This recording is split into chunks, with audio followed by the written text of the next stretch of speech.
बच्चों welcome to के science academy. बच्चों आज डिस्कस करने वाले हैं जो काफी इंपॉर्टेंट चैप्टर है आपका केमिकल इक्विलिब्रियम। देखो बच्चों आज के वीडियो में हम लोग पूरा का पूरा केमिकल इक्विलिब्रियम को कवर करेंगे, जिसमें से एनसीईआरटी के इन टेक्स्ट और एक्सरसाइज क्वेश्चन होंगे वो भी होंगे। इसके अलावा जो है बच्चों जो नेक्स्ट वीडियो आएगा उसमें हम लोग आयनिक इक्विलिब्रियम को डिस्कस करेंगे। ठीक है बच्चों, तो बच्चों बिना टाइम गवाए हम लोग शुरू करते हैं। जो नए बच्चे होंगे चैनल को सब्सक्राइब कर लो। तो बच्चों शुरू करते हैं।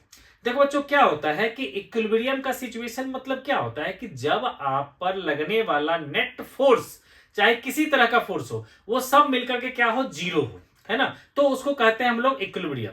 तो अब केमिस्ट्री में इसका किस तरह से रोल आता है, तो केमिस्ट्री में रोल को हम लोग दो तरह से एक्सप्लेन करते हैं। एक होता है स्टैटिक, दूसरा होता है डायनेमिक। ठीक है, यानी कि देखो सीसो का जो एक एग्जांपल ले सकते हैं हम लोग, जिसमें क्या होता है कि इक्वल वेट का बच्चा अगर सीसो में एक तरफ यहां बैठ जाए एक यहां बैठ जाए, है ना, तो क्या होता है ये बिल्कुल इसी तरह से हॉरिजॉन्टल पड़ा हुआ रहेगा। ठीक है, जब तक कोई एक ऊपर नहीं कोई हटेगा नहीं तब तक क्या होगा, ये इक्विलिब्रियम बना रहेगा। जैसे कि किसी चीज को वेट करते हैं तराजू में हम लोग, तो अगर इक्वल वेट को दोनों तरफ डाल देंगे तो क्या होगा, वो हमेशा रुका हुआ रहेगा। तो वो जो इक्विलिब्रियम है वो हो गया स्टैटिक। और दूसरा जो होता है हमारा डायनेमिक इक्विलिब्रियम। ठीक है, तो डायनेमिक इक्विलिब्रियम को समझना हो तो आप ये समझ लो कि जब कोई इंसान एस्केलेटर पर ऊपर से नीचे उतर रहा हो, है ना, और उसी रेट से अगर एस्केलेटर जो है ऊपर जा रहा हो, ठीक है, तो दूर से अगर आप ऑब्जर्व करोगे तो कहोगे 10:05 के 36वें सेकंड पे भी बंदा यहीं पर दिख रहा था इतनी हाइट पर। अब देखो 5 मिनट के बाद ही बंदा यही दिख रहा है, 1 मिनट के बाद ही बंदा वही दिख रहा है। इसका मतलब क्या है कि वो वहां पर रेस्ट में है। लेकिन जबकि क्या होता है, वो रेस्ट में होता नहीं है, वो अपनी तरफ से पूरी कोशिश कर रहा है कि मैं नीचे उतर जाऊं, और एस्केलेटर पूरी कोशिश कर रहा है उसको कि मैं ऊपर लेके जाऊं। यानी कि दोनों इक्वल जो है रेट से जो है, एक ऊपर की तरफ जा रहा है दूसरा नीचे की तरफ जा रहा है। यानी कि ऐसा इक्विलिब्रियम जो देखने में हमें रेस्ट में लगे लेकिन हो अपोजिट डायरेक्शन में सेम स्पीड से मूव करता हुआ, उसको कहते हैं बच्चों हम लोग डायनामिक इक्विलिब्रियम। ठीक है बच्चों, तो ये होता है बच्चों। अब ये जो हमारे इक्विलिब्रियम है इसको हम फर्दर क्लासिफाई करते हैं फिजिकल और केमिकल में। तो बच्चों जो फिजिकल इक्विलिब्रियम होता है हमारा, ठीक है, तो फिजिकल इक्विलिब्रियम में क्या होता है कि कभी कोई नया कंपाउंड नहीं बनता।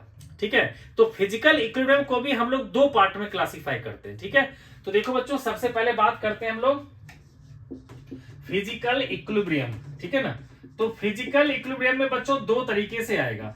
एक होगा हमारा बच्चों फेज ट्रांसफॉर्मेशन। ठीक है, फेज ट्रांसफॉर्मेशन। ठीक है बच्चों, तो मैं बोल रहा हूं बच्चों, जिसको नोट डाउन करना हो नोट डाउन कर लेना। ठीक है ना, तो देखो बच्चों फेज ट्रांसफॉर्मेशन का मतलब क्या हो गया कि जैसे मेल्टिंग पॉइंट होता है, उस मेल्टिंग पॉइंट पे क्या होता है, सॉलिड भी रहता है और लिक्विड भी रहता है। बॉइलिंग पॉइंट होता है, वहां पर क्या होता है, लिक्विड भी रहता है और वेपर भी रहता है, यानी कि गैस भी रहता है। ठीक है, तो ऐसे सिचुएशन में क्या होता है कि मेल्टिंग पॉइंट पे सॉलिड से लिक्विड बनता है और लिक्विड से सॉलिड बनता है। ठीक है बच्चों, यानी कि अगर मान लो बच्चों किसी हम लोग जब भी देखो, जब भी हम इक्विलिब्रियम की बात करते हैं तो उसके लिए हमें कुछ चीजें हमें पहले ध्यान में रखना पड़ेगा। क्या, तो हम सिस्टम को क्या करके रखेंगे, क्लोज रखेंगे। हम जब भी किसी सिस्टम की बात करेंगे तो सिस्टम को क्या करेंगे, हम लोग क्लोज रखेंगे। टेम्परेचर को क्या करेंगे, कांस्टेंट रखेंगे। प्रेशर को क्या करेंगे, कांस्टेंट रखेंगे, तभी हम इक्विलिब्रियम की बात करेंगे। ठीक है बच्चों, तो अभी देखो फिजिकल प्रोसेस में क्या होगा बच्चे कि अगर मान लो आपके पास कुछ आइस है, ठीक है, और 0 डिग्री का टेम्परेचर है जिसमें कुछ पानी भी है ना, तो क्या होगा कि अगर आपने हीट नहीं किया तो हीट का टेंशन हटाने के लिए हम लोग कह देते हैं कि ये इंसुलेटिंग फ्लास्क है, जिसमें क्या तो ना तो हीट एब्जॉर्ब हो सकता है ना हीट रिलीज हो सकता है। तो जितना मास ऑफ आइस मेल्ट कर रहा होगा एट द सेम टाइम उतना ही वाटर जो है फ्रीज कर रहा होगा। ठीक है, इसके कारण क्या होगा कि आप देखोगे कंपोजिशन ऑफ वाटर और आइस जो है हमेशा सेम रहेगा अगर आपने टेम्परेचर को कितने पे रख दिया, 0 डिग्री पे। ठीक है बच्चों, तो ये हो गया हमारा फेज ट्रांसफॉर्मेशन का फर्स्ट केस। कौन सा, तो सॉलिड से लिक्विड, है ना, सॉलिड से लिक्विड, है ना बच्चों। तो ये कब होता है बच्चों, तो एट मेल्टिंग पॉइंट। तो जब हम मेल्टिंग पॉइंट की बात करते हैं तो मेल्टिंग पॉइंट पर सॉलिड और लिक्विड जो होता है वो अपने साथ इक्विलिब्रियम में रहता है। ठीक है, जितना सॉलिड लिक्विड बनता है at the same time liquid जो है वापस सॉलिड बन जाता है। और ये बच्चों जो है रिवर्सिबल का साइन है कि सॉलिड से लिक्विड भी जा रहा है, लिक्विड से सॉलिड भी आ रहा है। ठीक है बच्चों, इसी तरह से बच्चों दूसरा एग्जाम्पल है हमारा लिक्विड से गैस के लिए, है ना। तो लिक्विड से बच्चों जब गैस में जाएगा और गैस से लिक्विफाई होगा, ठीक है ना, और लिक्विड से हो गया गैस, है ना। जैसे हमारा जो है जनरली क्या होता है कि अगर हम किसी उबले हुए पानी को अगर हम फ्लास्क में जैसे थर्मस में रख देते हैं, ठीक है, तो क्या होगा कि जितना पानी यहां पर से वेपर बन करके मान लो इससे टकरा करके फिर नीचे गिरेगा, है ना, उतने ही जो है क्या होता है पानी फिर से क्या होता है वेपर बन जाता है, ठीक है। तो इस सिचुएशन में क्या होता है बच्चों, ये कब होता है, जब बॉइलिंग पॉइंट हम लोग अचीव कर लेते हैं तब। लेकिन इसमें अभी ध्यान रखना है क्या बच्चों, कि टेम्परेचर प्रेशर सब कुछ हम कांस्टेंट रखेंगे तब क्या होगा कि जितना लिक्विड गैस बनेगा एट द सेम टाइम उतना ही गैस लिक्विफाई कर जाएगा, ठीक है। तो ये हो गया बच्चों दूसरा। तीसरा हम ले सकते हैं सॉलिड से गैस, ठीक है ना। तो सॉलिड से गैस की बात करेंगे बच्चों, तो ये जो होता है ना सब्लिमेशन प्रोसेस होता है, this process is called sublimation process, ठीक है। सब्लिमेशन भी कहते हैं इसको और इसको एटमाइजेशन भी कहते हैं। आपने बच्चों पढ़ा होगा ना इंथैल्पी थर्मोडायनेमिक्स में, इंथैल्पी ऑफ एटमाइजेशन, है ना, जिसमें पढ़ा था सोडियम का इंथैल्पी ऑफ एटमाइजेशन। उसमें क्या होता है, सोडियम सॉलिड को हमने सोडियम गैस में कन्वर्ट किया था। तो कहीं कहीं पर सब्लिमेशन की जगह पर एटमाइजेशन भी यूज किया जाएगा, तो कंफ्यूज बिल्कुल नहीं करना है, ठीक है बच्चों। तो अब ये क्या होता है बच्चों, कपूर तो देखा होगा आप लोगों ने, जो आरती वगैरह में यूज किया जाता है ना, उसको हीट करोगे तो डायरेक्टली वो गैस में कन्वर्ट हो जाता है, ठीक है। इसके अलावा आप जो है ले सकते हैं, एक और एग्जांपल ले सकते हो आप, ठीक है। क्या ले सकते हैं बच्चों, आयोडीन को, है ना। तो आयोडीन को बच्चों कंटेनर में अगर रख देते हो किसी, जैसे मान लो ट्रांसपेरेंट किसी कंटेनर में हमने रख दिया, तो क्या होगा कि आयोडीन जो है डायरेक्टली जो है वो कन्वर्ट होता रहता है वो गैस में। तो जब वो गैस में कन्वर्ट होता रहता है तो उसका कलर जो है ना पिंक कलर होता चला जाता है, ठीक है। तो कुछ देर के बाद उसका कलर चेंज होना बंद हो जाता है, ठीक है। क्यों, क्योंकि जितना आयोडीन जो है वेपर फेज में जाता होगा तो एट द सेम टाइम उतना ही जो है आयोडीन का वेपर जो है वापस सॉलिड भी बन जाता है। तो ये हो जाता है उसका इक्विलिब्रियम स्टेट, ठीक है बच्चों। तो ये हो गया बच्चों फर्स्ट पार्ट हो गया हमारा फेज ट्रांसफॉर्मेशन का, ठीक है। अब बच्चों जो है दूसरा पार्ट आएगा इसका, वो आता है बच्चों हमारा जिसमें आता है सॉल्युबिलिटी या डिजोल्यूशन भी हम लोग कहते हैं, ठीक है बच्चों। तो मैं कहूंगा सॉल्युबिलिटी, ठीक है, सॉल्युबिलिटी। तो इसमें भी बच्चों दो एग्जांपल आता है, solid in liquid, solid in liquid, ठीक है बच्चों, और दूसरा आता है बच्चों गैस इन लिक्विड, ठीक है। तो सॉलिड इन लिक्विड में बच्चों आप लोग तो ये बहुत पहले से जानते हो कि क्या होता है, पानी में जब हम लोग चीनी डालते हैं, ठीक है, और उसको डिसॉल्व करते हैं, शरबत बनाते हैं, ठीक है, तो एक स्टेट आ जाता है, उसके बाद आप चीनी जितना डालोगे, ठीक है, तो उतना जो है चीनी वो अनडिजॉल्व रह जाता है, ऐसा कहते हैं। लेकिन एक्चुअली क्या होता है वहां पर कि जितना हम चीनी डालते हैं तो जितना चीनी डिजॉल्व हो जाता है, एट द सेम टाइम जो डिजॉल्व चीनी है वो क्या होता है, प्रेसिपिटेट हो जाता है, ठीक है। यानी कि हमने अगर मान लो दो मॉलिक्यूल था, एक मॉलिक्यूल था शुगर का डिजॉल्व था, दूसरा मॉलिक्यूल को हमने बाद में डाला, तो हमने जो डाला बाद में वो चला गया सॉल्यूशन में, वो डिजॉल्व हो गया, और जो पहले से डिजॉल्व सॉल्यूट था वो बाहर निकल गया, ठीक है। तो इसमें क्या होता है, सॉलिड को जब हम लिक्विड में डालते हैं, ठीक है ना, तो बच्चों क्या होता है, सॉलिड इन सॉल्यूशन, ठीक है ना, सॉलिड प्लस लिक्विड, है ना, इससे बन जाता है बच्चों सॉल्यूशन जो हमारा बनेगा, उसका एग्जांपल हो गया, ठीक है ना बच्चों। तो इसमें भी क्या होता है, सैचुरेटेड सॉल्यूशन कहते हैं हम लोग, ठीक है। तो सैचुरेटेड सॉल्यूशन पे क्या होता है, वो इक्विलिब्रियम में आ जाता है, ठीक है।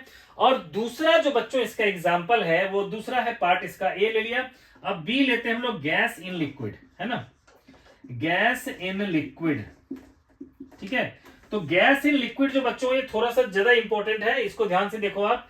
क्या होता है बच्चों कि जब देखते हो आपकी कोल्ड ड्रिंक को आप अगर ग्लास में डालते हो तो देखते हो उसमें वाटर वेपर निकलता रहता है, क्यों, क्योंकि क्या होता है कि जितने ज्यादा हम प्रेशर अप्लाई करते हैं उतना ज्यादा कार्बन डाइऑक्साइड गैस जो होता है वो लिक्विड में डिसॉल्व होता है, ठीक है बच्चों।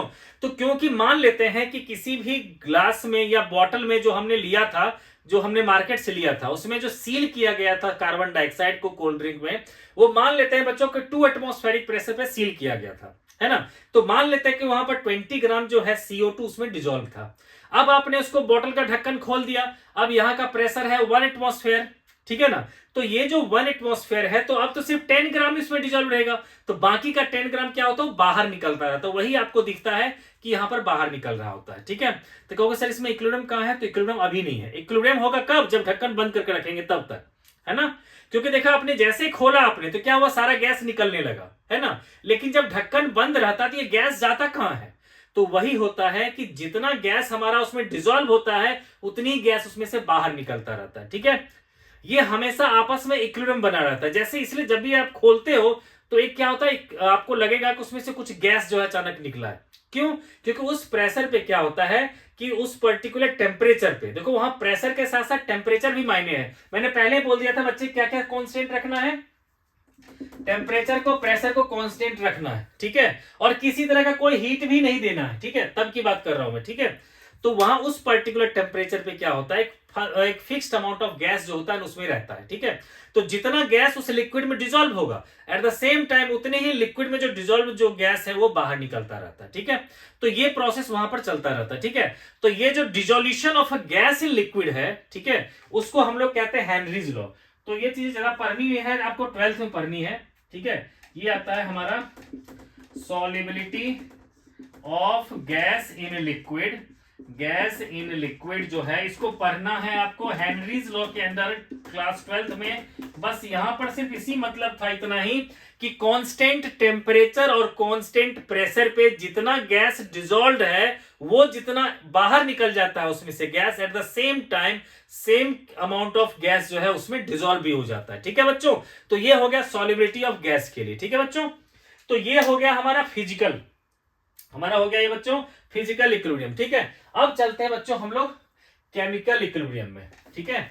तो देखो बच्चों केमिकल इक्विलिब्रियम के लिए भी यही सब कंडीशन है कि टेम्परेचर प्रेशर को अगर हम लोग कांस्टेंट करके रखते हैं, ठीक है, तब जो है हमारा रिएक्शन जो होता है बच्चों, ठीक है ना, ठीक है, तभी वो आता है हमारा केमिकल इक्विलिब्रियम जो है हमारा आ सकता है, ठीक है बच्चों। तो इस केमिकल इक्विलिब्रियम में क्या होता है बच्चों, ठीक है, मैंने क्या कहा बच्चे कि जैसे रिएक्टेंट है ए, ठीक है, और प्रोडक्ट है हमारा बी, ठीक है। तो क्या होता है बच्चों कि जिस रेट से ए हमारा बी में जाता है, इक्विलिब्रियम पे बात कर रहा हूं, ठीक है। इनिशियली क्या होता है बच्चे, देखो इनिशियली होता है हमारा ये कि इनिशियली जो रिएक्टेंट की कॉन्सेंट्रेशन जितनी भी है तो वो डिक्रीज होते होते होते, मतलब इसको थोड़ा सा और अच्छी तरह से बना सकता हूं डायग्राम, मतलब वो कैसा भी ग्राफ ले, जरूरी नहीं कि ऐसा ग्राफ नहीं हो सकता, हो सकता है ऐसा भी ग्राफ हो सकता है, ठीक है। तो ये आ गया बच्चे रिएक्टेंट के लिए ग्राफ, ठीक है, कि टी ये हो गया टाइम, ठीक है, और ये हो गया हमारा कॉन्सेंट्रेशन, ठीक है ना बच्चे। तो ये है रिएक्टेंट के लिए, ठीक है बच्चे, किसके लिए है ये, रिएक्टेंट के लिए, कि टाइम टी इक्वल टू 0 पर रिएक्टेंट की कॉन्सेंट्रेशन जो थी मैक्सिमम थी और प्रोडक्ट कितना था 0। अब जैसे टाइम बढ़ता जाएगा इसमें से क्या होगा, प्रोडक्ट ऐसे आ जाएगा, ठीक है। तो मान के चलो लगभग ये भी कांस्टेंट और ये भी कांस्टेंट, ठीक है बच्चे। तो ये हो गया हमारा प्रोडक्ट, ठीक है। तो जिस तरह से क्या होगा, टाइम बढ़ता जाएगा, रिएक्टेंट की कॉन्सेंट्रेशन जो है वो हमारी कम होते होते होते फाइनली क्या होगी, कांस्टेंट हो जाएगी। ये हो गया बच्चे इक्विलिब्रियम का स्टेट, है ना। इस इक्विलिब्रियम पर देखो क्या है, रिएक्टेंट की कॉन्सेंट्रेशन डिक्रीज होते होते फाइनली कांस्टेंट हो गई और प्रोडक्ट की कॉन्सेंट्रेशन टाइम के साथ साथ बढ़ते बढ़ते फाइनली क्या हो गया, कांस्टेंट हो गया, ठीक है बच्चों। तो ये हो गया। अब इसमें से कोई एक दो एग्जांपल हम लोग ले सकते हैं ना, कि जैसे बच्चों एक रिएक्शन है हमारा हैबर्स प्रोसेस का, है ना, N2 + 3H2 gives 2NH3। इसमें कहेगा इसका भी ग्राफ ड्रॉ करके बताओ, है ना। तो आप बच्चों ले सकते हो आप हाइड्रोजन का, कि टाइम के साथ साथ ऐसे आया H2, है ना। इसी तरह से आप ले सकते हो नाइट्रोजन के लिए, ठीक है, कि नाइट्रोजन भी इस तरह से घटा फिर बाद में कांस्टेंट। और फिर हम अमोनिया का ले सकते हैं, कैसे, है ना, ये हो गया हमारा अमोनिया, है ना बच्चे। तो क्या होता है, हाइड्रोजन का कॉन्सेंट्रेशन घटते घटते फिर कांस्टेंट, नाइट्रोजन का कॉन्सेंट्रेशन घटते घटते कांस्टेंट, NH3 कॉन्सेंट्रेशन घटते घटते कांस्टेंट, ठीक है। तो ये सब ओवरऑल यही बात बताता है बच्चों कि टाइम बढ़ने के साथ साथ ये जो कॉन्सेंट्रेशन है हमारा वो किसके लिए है, रिएक्टेंट्स। ये दोनों क्या है बच्चों, रिएक्टेंट्स, है ना। N2 और H2 क्या है हमारा, रिएक्टेंट्स, है ना। तो रिएक्टेंट्स की कॉन्सेंट्रेशन टाइम के साथ साथ घटती जाती है और प्रोडक्ट की कॉन्सेंट्रेशन बढ़ती जाती है, ठीक है बच्चों। तो ये होता है हमारा इसके लिए ग्राफ, हम ग्राफिकली इस तरह से दिखा सकते हैं बच्चे, ठीक है ना। अब उसके बाद बच्चों कैरेक्टरिस्टिक जो होता है इसका, कुछ ये चीज होता है हमारा, ठीक है। इसकी जो कैरेक्टरिस्टिक्स होती है इक्विलिब्रियम की, उसमें आप कह सकते हो कि रिएक्शन जो है हमारा एट इक्विलिब्रियम, ठीक है ना, जितनी हम रेट ऑफ रिएक्शन आगे की तरफ जाती है उतनी ही रेट ऑफ रिएक्शन हमारा पीछे की तरफ आती है। पहली बात होगी बच्चों, ठीक है ना। इसमें क्या होता है बच्चे, चाहे प्रेशर हो या कॉन्सेंट्रेशन हो, ठीक है, या कलर हो, जो भी चीजें हो जो हम ऑब्जर्व कर सकते हैं, जो हम देख सकते हैं, वो सारी चीज जो है इक्विलिब्रियम पे हमेशा कांस्टेंट रहेगी। ठीक है, आपको उसके लिए कंडीशन रखना पड़ेगा कि टेम्परेचर को भी आपको कांस्टेंट रखना पड़ेगा। ठीक है, अब अगर बच्चों इसमें आप कैटलिस्ट डाल देते हो तो भी क्या होगा, ये कैटलिस्ट क्या करता है, दोनों रिएक्शन को इक्वली अफेक्ट करता है। ठीक है, मतलब कैटलिस्ट का इफेक्ट कहा जाता है ना के बराबर इफेक्ट होता है। ठीक है, क्यों कहा जाता है, क्योंकि वो दोनों को इक्वली इफेक्ट करता है। अभी क्या है कि जिस स्पीड से रिएक्टेंट आगे प्रोडक्ट की तरफ जा रहा है, उसी रेट से वो प्रोडक्ट भी रिएक्टेंट की तरफ आ रहा है। ठीक है, अगर हमने कोई कैटलिस्ट डाल दिया तो इसकी स्पीड कोई बढ़ाएगा, उसकी स्पीड कोई बढ़ाएगा, तब भी क्या हुआ, इक्विलिब्रियम तो मेंटेन रहा, है ना। तीसरी चौथी बात क्या होगा बच्चों, कि जो भी रिएक्टेंट है या प्रोडक्ट है, उसकी कॉन्सेंट्रेशन भी टाइम के साथ साथ क्या होगा हमारा, वो कांस्टेंट रहेगा। ठीक है बच्चों, तो ये हो गया हमारा कहानी। ठीक है, अब बच्चों इसके बाद हम लोग डिस्कस करते हैं लॉ ऑफ मास एक्शन। ठीक है, तो जो लॉ ऑफ मास एक्शन बच्चों दिखाता है कि हमारा जो रिएक्शन होगा केमिकल इक्विलिब्रियम का, वह किस रूल को फॉलो करेगा। ठीक है, तो देखो बच्चों, इसको कहते हैं हम लोग लॉ ऑफ मास एक्शन। ठीक है, इसके स्टेटमेंट बच्चों दिखाऊंगा, उससे पहले आप लोग एक रिएक्शन को देख लो। जैसे A मोल्स ऑफ A है, जब B मोल्स ऑफ B से रिएक्ट करता है, ठीक है, तो C मोल्स ऑफ C और D मोल्स ऑफ D मिलता है। ठीक है, ये सारे रिएक्टेंट्स हैं, ये सारे प्रोडक्ट हैं। ठीक है, तो बच्चों रेट ऑफ रिएक्शन जो होगा हमारा, जैसे रेट ऑफ फॉरवर्ड रिएक्शन कहूंगा मैं, ठीक है, तो ये डायरेक्टली प्रोपोर्शनल होगा हमारा कॉन्सेंट्रेशन ऑफ रिएक्टेंट्स की पावर, वो कॉफिशिएंट जो इसके साथ मल्टीपल में है। ठीक है, तो बच्चों हम लोग इसमें कहते हैं लॉ ऑफ मास एक्शन क्या कहता है। ठीक है, इसमें कहेंगे द रेट ऑफ, देखो बच्चों मैं क्या बोलने वाला हूं, पहले एक बार बोल देता हूं फिर लिखवाऊंगा। ठीक है, इसमें कहने वाला हूं मैं कि rate of chemical reaction is directly proportional to product of the concentration of reactants raised to the power coefficient of that chemical in the chemical equation। ठीक है बच्चों, तो मैं यह लिखने वाला हूं मैं कि the rate of chemical reaction, the rate of chemical reaction is directly proportional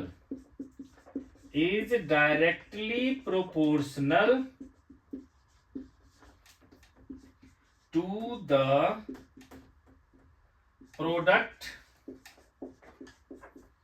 of concentration of reactants raised to the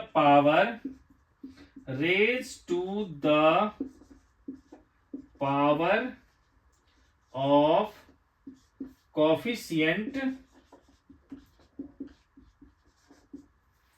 of chemical present in chemical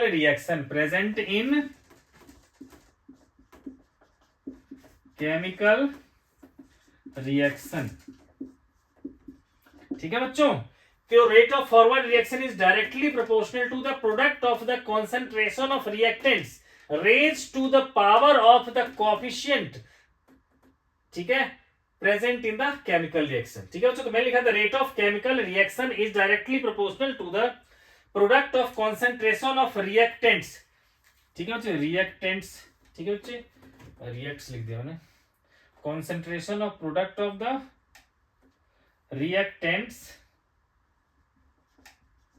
concentration of product of reactants raised to the power of coefficient of chemicals, ठीक है, chemicals, ठीक है ना, जो reactants है basically present in chemical reaction.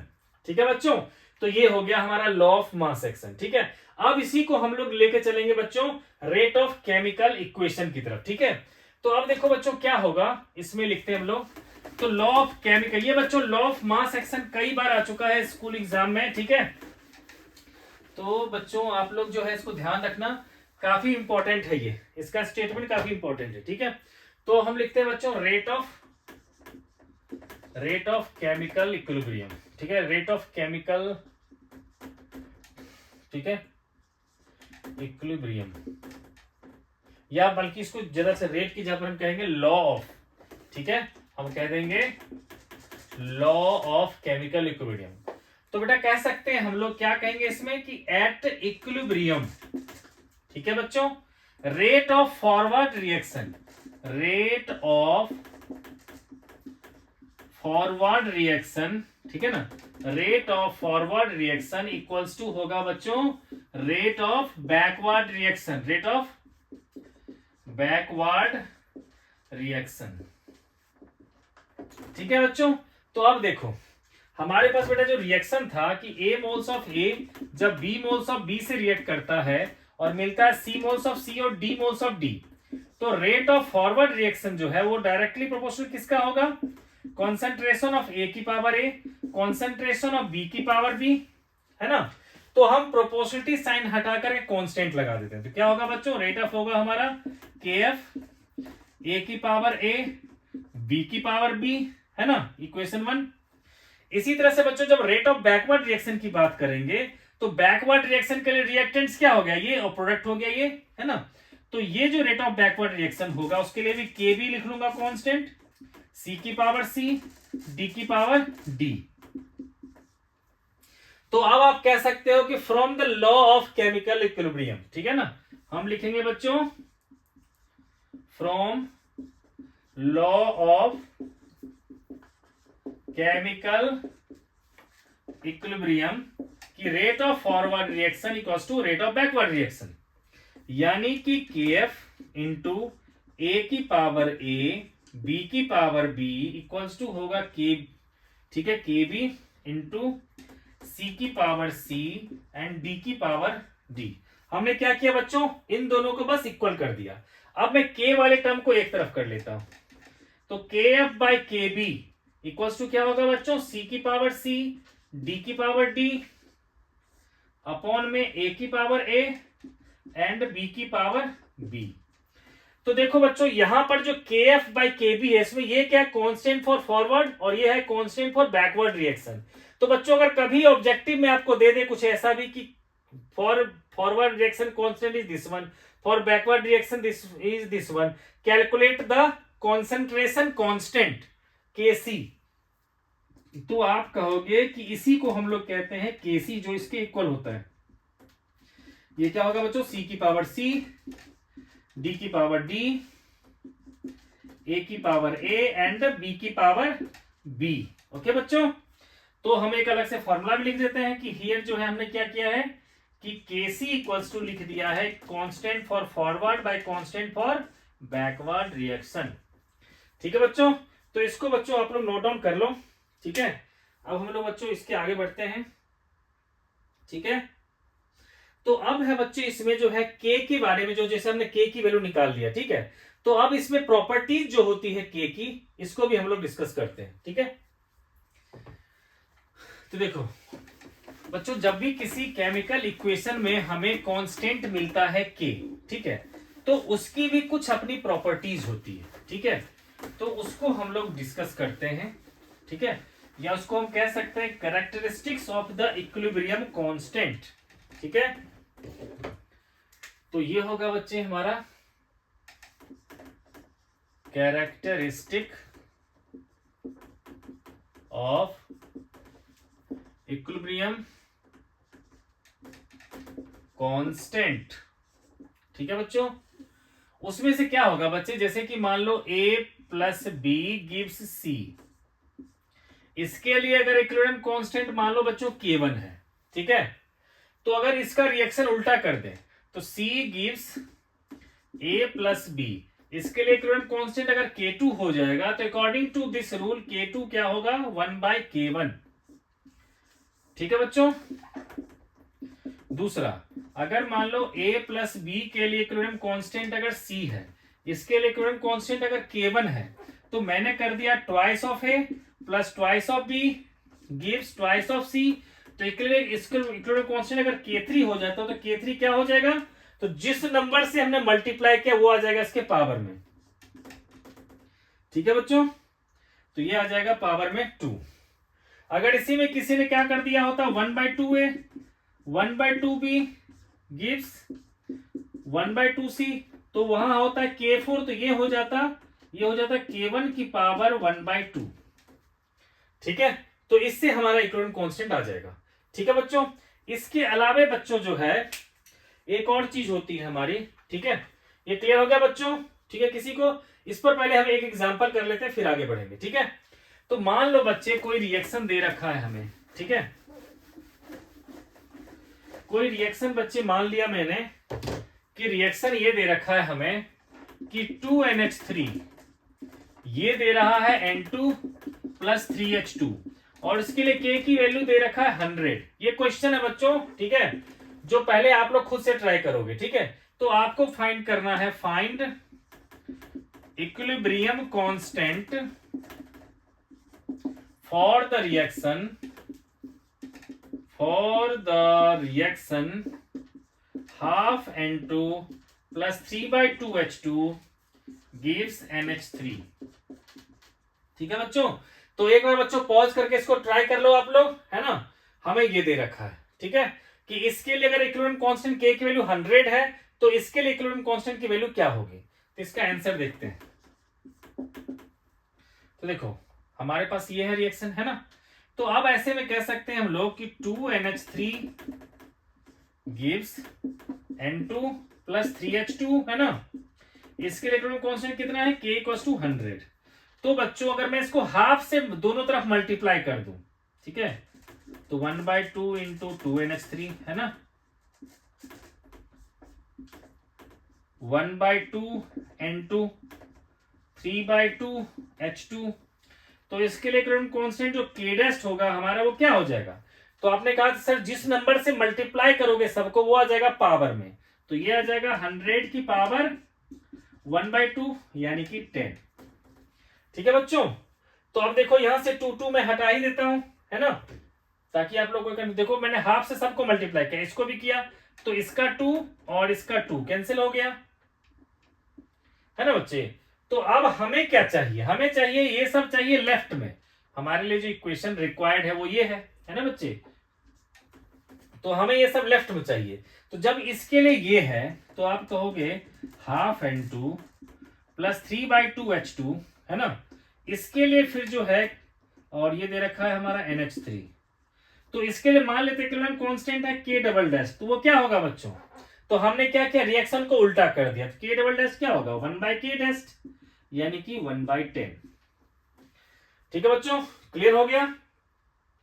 ठीक है, अब देखो बच्चों क्या होता है, इसके अलावा एक और चीज ध्यान देना है बच्चे कि जब भी कोई हमारा रिएक्शन होगा, ठीक है ना बच्चे, उस रिएक्शन में K की वैल्यू जो है ये डिसाइड करता है कि रिएक्शन जो है कितना कंप्लीट होगा। ठीक है, मान लो बच्चे K की वैल्यू 10 की पावर -3 से कम है, ठीक है, तो सोचो कि रिएक्शन ना के बराबर हुआ है। ठीक है, जैसे कोई रिएक्शन है बच्चों, A मोल्स ऑफ A, फिर से लिया B moles of B gives C moles of C and D moles of D। तो कहोगे if K is more than 10 की पावर 3, मोर देन, ठीक है ना, बल्कि ऐसे लिख लेता हूं, पहला K अगर ग्रेटर देन है बेटा 10 की पावर 3, तो रिएक्शन इज कंप्लीटेड ऑलमोस्ट, ठीक है, मतलब रिएक्शन ऑलमोस्ट कंप्लीट हो चुका है, यानी कि रिएक्शन से ज्यादा प्रोडक्ट बन चुका है। दूसरा बच्चे अगर K की वैल्यू लेस देन हो जाएगा 10 की पावर -3, तो कह सकते हैं रिएक्शन इज वेरी स्लो, बहुत धीरे धीरे हो रहा है रिएक्शन। ठीक है, यानी कि ना के बराबर रिएक्शन हो रहा है। ठीक है, और बच्चों इसके बीच में आ जाएगा तो उसकी वैल्यू क्या होगी, मॉडरेट वैल्यू हो जाएगी। ठीक है बच्चों, तो उसकी वैल्यू क्या हो जाएगी, मॉडरेट वैल्यू होगी। अब देखो बच्चों हम लोग जो है अब लेके चलते हैं इक्विलिब्रियम इन गैसेस। ठीक है बच्चों, तो अब देखो K की वैल्यू हमने डिस्कस कर लिया, इस पर एक दो चीज और पढ़ेंगे बच्चों आगे, K और Q में जो क्वोशिएंट होता है हमारा रिएक्शन क्वोशिएंट, उसमें रिलेशन। ठीक है, फिलहाल चलते हैं बेटा हम लोग इक्विलिब्रियम इन गैसेस। इक्विलिब्रियम इन गैसेस।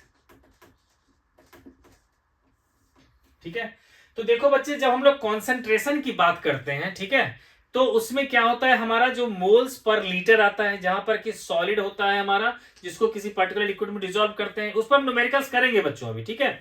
लेकिन अभी पहले गैसेस का हम लोग रिलेशन पहले निकाल लेते हैं, फिर सारे क्वेश्चन हम लोग एक साथ करेंगे, ठीक है बच्चों। तो देखो, तो ऐसे में क्या होगा बच्चों, जैसे कि मान लो हमें दे रखा है कि PCl5 जो गैस है, ठीक है ना, ये मान लो बेटा किसी भी सिचुएशन में टूट करके बन रहा है PCl3 गैस और Cl2 गैस, है ना। तो यहां पर बच्चों हम लोग इसकी कॉन्सेंट्रेशन तो ले नहीं पाएंगे, हम लोग ज्यादा ज्यादा क्या ले सकते हैं, इसका पार्शियल प्रेशर ले सकते हैं, ठीक है। तो ऐसे में जो टर्म आता है हमारा, उसको कहते हैं केपी। तो केपी क्या होगा बच्चों, कि पार्शियल प्रेशर ऑफ प्रोडक्ट, जिसमें आ जाएगा PCl3 की partial pressure of Cl2 upon में पार्शियल प्रेशर ऑफ PCl5, है ना बच्चे, ठीक है। अब आपको जनरली हर एक गैस के लिए बच्चों रिलेशन तो पता ही होता है, PV इक्वल्स टू nRT, है ना। इससे हम लोग प्रेशर और कॉन्सेंट्रेशन दोनों में रिलेशन निकाल सकते हैं, ठीक है। तो हम लोग KP और KC में भी रिलेशन निकाल सकते हैं ना बच्चों। तो अब हम लोग टॉपिक लेके चलते हैं, relation between KP and KP, relation between KP and KC। देखो बच्चों, KP और KC में कैसे रिलेशन निकलेगा, ठीक है। बिल्कुल घबराना मत बच्चों, मैं सारे न्यूमेरिकल्स करवाऊंगा, लेकिन क्योंकि एनसीईआरटी के न्यूमेरिकल्स बच्चों दोनों चीज मिक्स कर देता है, तो मैं सोचता हूँ थ्योरेटिकल टर्म्स जो भी है उसको पहले एक्सप्लेन कर दो, फिर मैं उससे रिलेटेड न्यूमेरिकल करवाऊं, ठीक है बच्चों। तो अब देखो बच्चों, केपी हमारा निकल गया, जब प्रेशर सबका दे रखा होगा तो निकलता है केपी, और जब सारे रिएक्टेंट प्रोडक्ट का कॉन्सेंट्रेशन दे रखा होता है तो निकलता है केसी। तो अब इन दोनों के बीच में कैसे रिलेशन निकाल सकते हैं, ठीक है बच्चे। तो जैसे बेटा फिर से हमने लिया रिएक्शन, ये क्या लिया था, A moles of A, B moles of B gives C moles of C और D मोल्स ऑफ D, है ना। तो हमें बच्चे देखो, आपको पता है कि PV होता है हमारा nRT, ये तो जानते हो आइडियल गैस इक्वेशन। तो P इक्वल्स टू क्या होगा, N/V RT, यानी कि P क्या होगा, N/V को क्या कहते हैं, कॉन्सेंट्रेशन या मोलैरिटी, ये कहते हैं बच्चों हम लोग, है ना। तो यानी कि कॉन्सेंट्रेशन होगा हमारा प्रेशर बाय RT, ठीक है बच्चों। तो यहां पर आ जाता हूं मैं, जहां पर कॉन्सेंट्रेशन आप लोगों ने कहा P/RT, ठीक है बच्चों। C इक्वल्स टू क्या होगा, P/RT। अब देखो बच्चों, आपके पास बच्चों इस रिएक्शन के लिए KC की वैल्यू हमने पहले निकाल रखा है। ये क्या होता है हमारा, कॉन्सेंट्रेशन ऑफ C की power C, concentration of D की power D, concentration of A की power A, concentration of B की पावर B, ठीक है बच्चों। तो इसको बच्चे मैं हटा देता हूं इक्विलिब्रियम इन गैसेस से, ताकि कंफ्यूजन ना रह जाए कि ये सब क्या चीज है ना, ठीक है। तो देखो बच्चों, हमें केपी और केसी में रिलेशन निकालना है, ठीक है। तो अगर इसी रिएक्शन के लिए अगर आपको केपी भी निकालने के लिए कहता है ना, तो क्या करते हैं बेटा, सबका हम लोग ले लेते हैं प्रेशर। तो केपी इक्वल्स टू क्या होता है बच्चे, पार्शियल प्रेशर ऑफ जो भी प्रोडक्ट है हमारा, ठीक है ना। तो बेटा रिएक्शन हमारा है ये, है ना। तो ये क्या कहूंगा, पार्शियल प्रेशर ऑफ C की power C, partial pressure of D की पावर D अपॉन में पार्शियल प्रेशर ऑफ A की पावर A और पार्शियल प्रेशर ऑफ B की पावर B, ठीक है। तो देखो बच्चे, इसको लिखा सेकेंड रिलेशन। अब देखो KC क्या है हमारा, concentration of C, concentration D सब दे रखा है, लेकिन आपने क्या किया, कॉन्सेंट्रेशन होता है पार्शियल प्रेशर बाय RT। तो यहां पर मैं लिख सकता हूं PC by RT whole to the power C, PD by RT whole to the power D।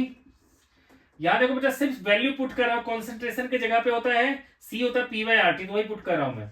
तो PA/RT की पावर A और PB/RT की पावर B। तो मैं इसमें से P वाले टर्म को एक साथ कर लेता हूं, तो PC की पावर C, PD की पावर D, PB की पावर B इंटू PA की पावर A, है ना बच्चों। दैट इंटू देखो बच्चों, RT क्या आ जाएगा, देखो यहां पर डिनोमिनेटर में RT की पावर क्या होगा, A+B, है ना। और यहां पर जो है पावर हमारा वो क्या है, C+D। तो आ जाएगा बच्चों RT की पावर A+B माइनस C+D, है ना बच्चों। पावर क्या आ गया बेटा, A+B माइनस C+D, है ना। अब देखो ये क्या आ चुका है हमारा केसी, और इसको आप क्या कहते हैं बच्चों, केपी। बिल्कुल घबराना नहीं बच्चों, बहुत आसान है। तो ये होगा आर टी, ठीक है, और यहां पर है बच्चों हमारा ए प्लस बी, है ना, माइनस है सी प्लस डी, है ना। तो देखो बच्चों होता क्या है हमारा कि जब भी हम लोग डेल्टा एन लिखते हैं, डेल्टा एन का मतलब होता है प्रोडक्ट के मॉलिक्यूल्स माइनस रिएक्टेंट के मॉलिक्यूल्स, ठीक है। तो मैं किसी भी तरीके से सी प्लस डी माइनस ए प्लस बी ले आता तो ज्यादा आसान होता, ठीक है।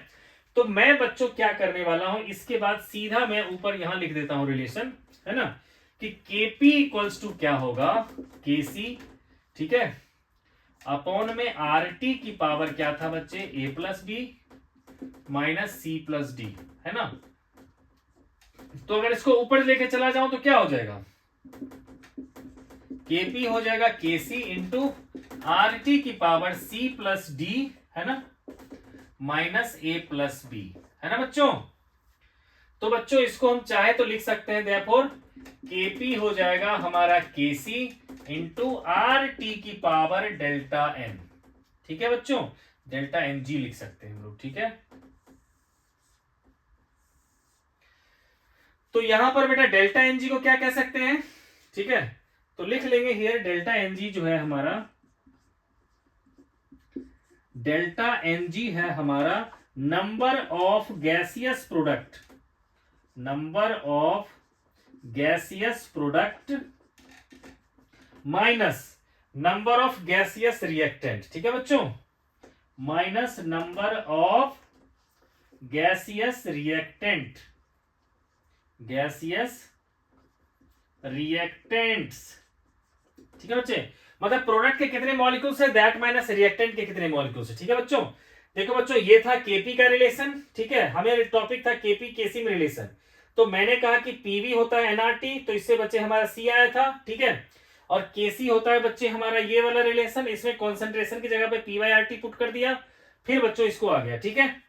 तो ये है बच्चे डेरिवेशन, ये डेरिवेशन भी कभी कभी आता है, ठीक है, लेकिन इससे ज्यादातर ऑब्जेक्टिव वाले क्वेश्चन जो बनते हैं बेटा, इसमें कोई रिएक्शन दे देगा आपको, ठीक है, फिर पूछेगा बताओ इसमें केपी और केसी में ज्यादा बड़ा कौन सा है, ठीक है। तो मैं देखो बच्चों अभी जो रिलेशन आ गया हमारा, केपी होता है केसी इंटू आर टी की पावर डेल्टा है, इससे हम लोग कुछ जो है रिलेशन निकाल लेते हैं, ठीक है बच्चे। हमारा रिलेशन क्या था बच्चे, KP equals to KC into R T की पावर डेल्टा एन जी। अब देखो बेटा अगर डेल्टा एन जी पॉजिटिव हो गया, ठीक है, तब तो केपी की वैल्यू हमारी केसी से ज्यादा हो जाएगा, लिखेंगे if delta N g is greater than zero then, ठीक है बेटा, केपी जो है हमारा ग्रेटर देन हो जाएगा केसी। और इसी तरह से अगर मान लो डेल्टा एन जी जो है हमारा इक्वल्स टू हो गया जीरो, तो केपी इक्वल होगा केसी का, और डेल्टा एन जी बच्चे ग्रेटर देन होगा, मतलब लेस देन हो गया हमारा, ठीक है ना, डेल्टा एन जी अगर हमारा लेस देन जीरो हो गया तो केपी भी क्या होगा, लेस देन हो जाएगा केसी का, ठीक है। अब रिएक्शन ले लेते हैं बच्चे, 2NH3 gives N2, ये सब के सब गैस है, गैस, 3H2 गैस, है ना, ये लिया बेटा गैस, है ना।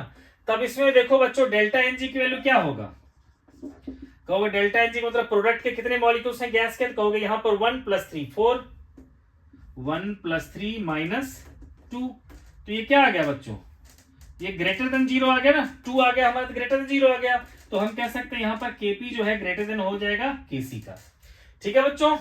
तो ये केपी केसी वाला जो है बच्चों क्लियर हो गया आपको, ठीक है ना। अब बच्चों हम लोग चलते हैं आगे। तो देखो बच्चों अब जो आता है हमारा होमोजेनियस और हेट्रोजीनियस रिएक्शन, ठीक है, ठीक है बच्चों, ये मेरे ख्याल से समझ में आ गया आपको। अब देखो बच्चों हम लोग लिख सकते हैं, लिखें क्या बच्चों, बस जान लो आप लोग, क्योंकि इतनी छोटी छोटी बात के लिए स्टेटमेंट लिखवाऊं, है ना। देखो बेटा होमोजीनियस इक्विलिब्रियम क्या होता है, होमोजीनियस इक्विलिब्रियम जिसमें कि रिएक्टेंट्स, ठीक है, IOUS homogeneous and heterogeneous equilibrium, heterogeneous, ठीक है ना।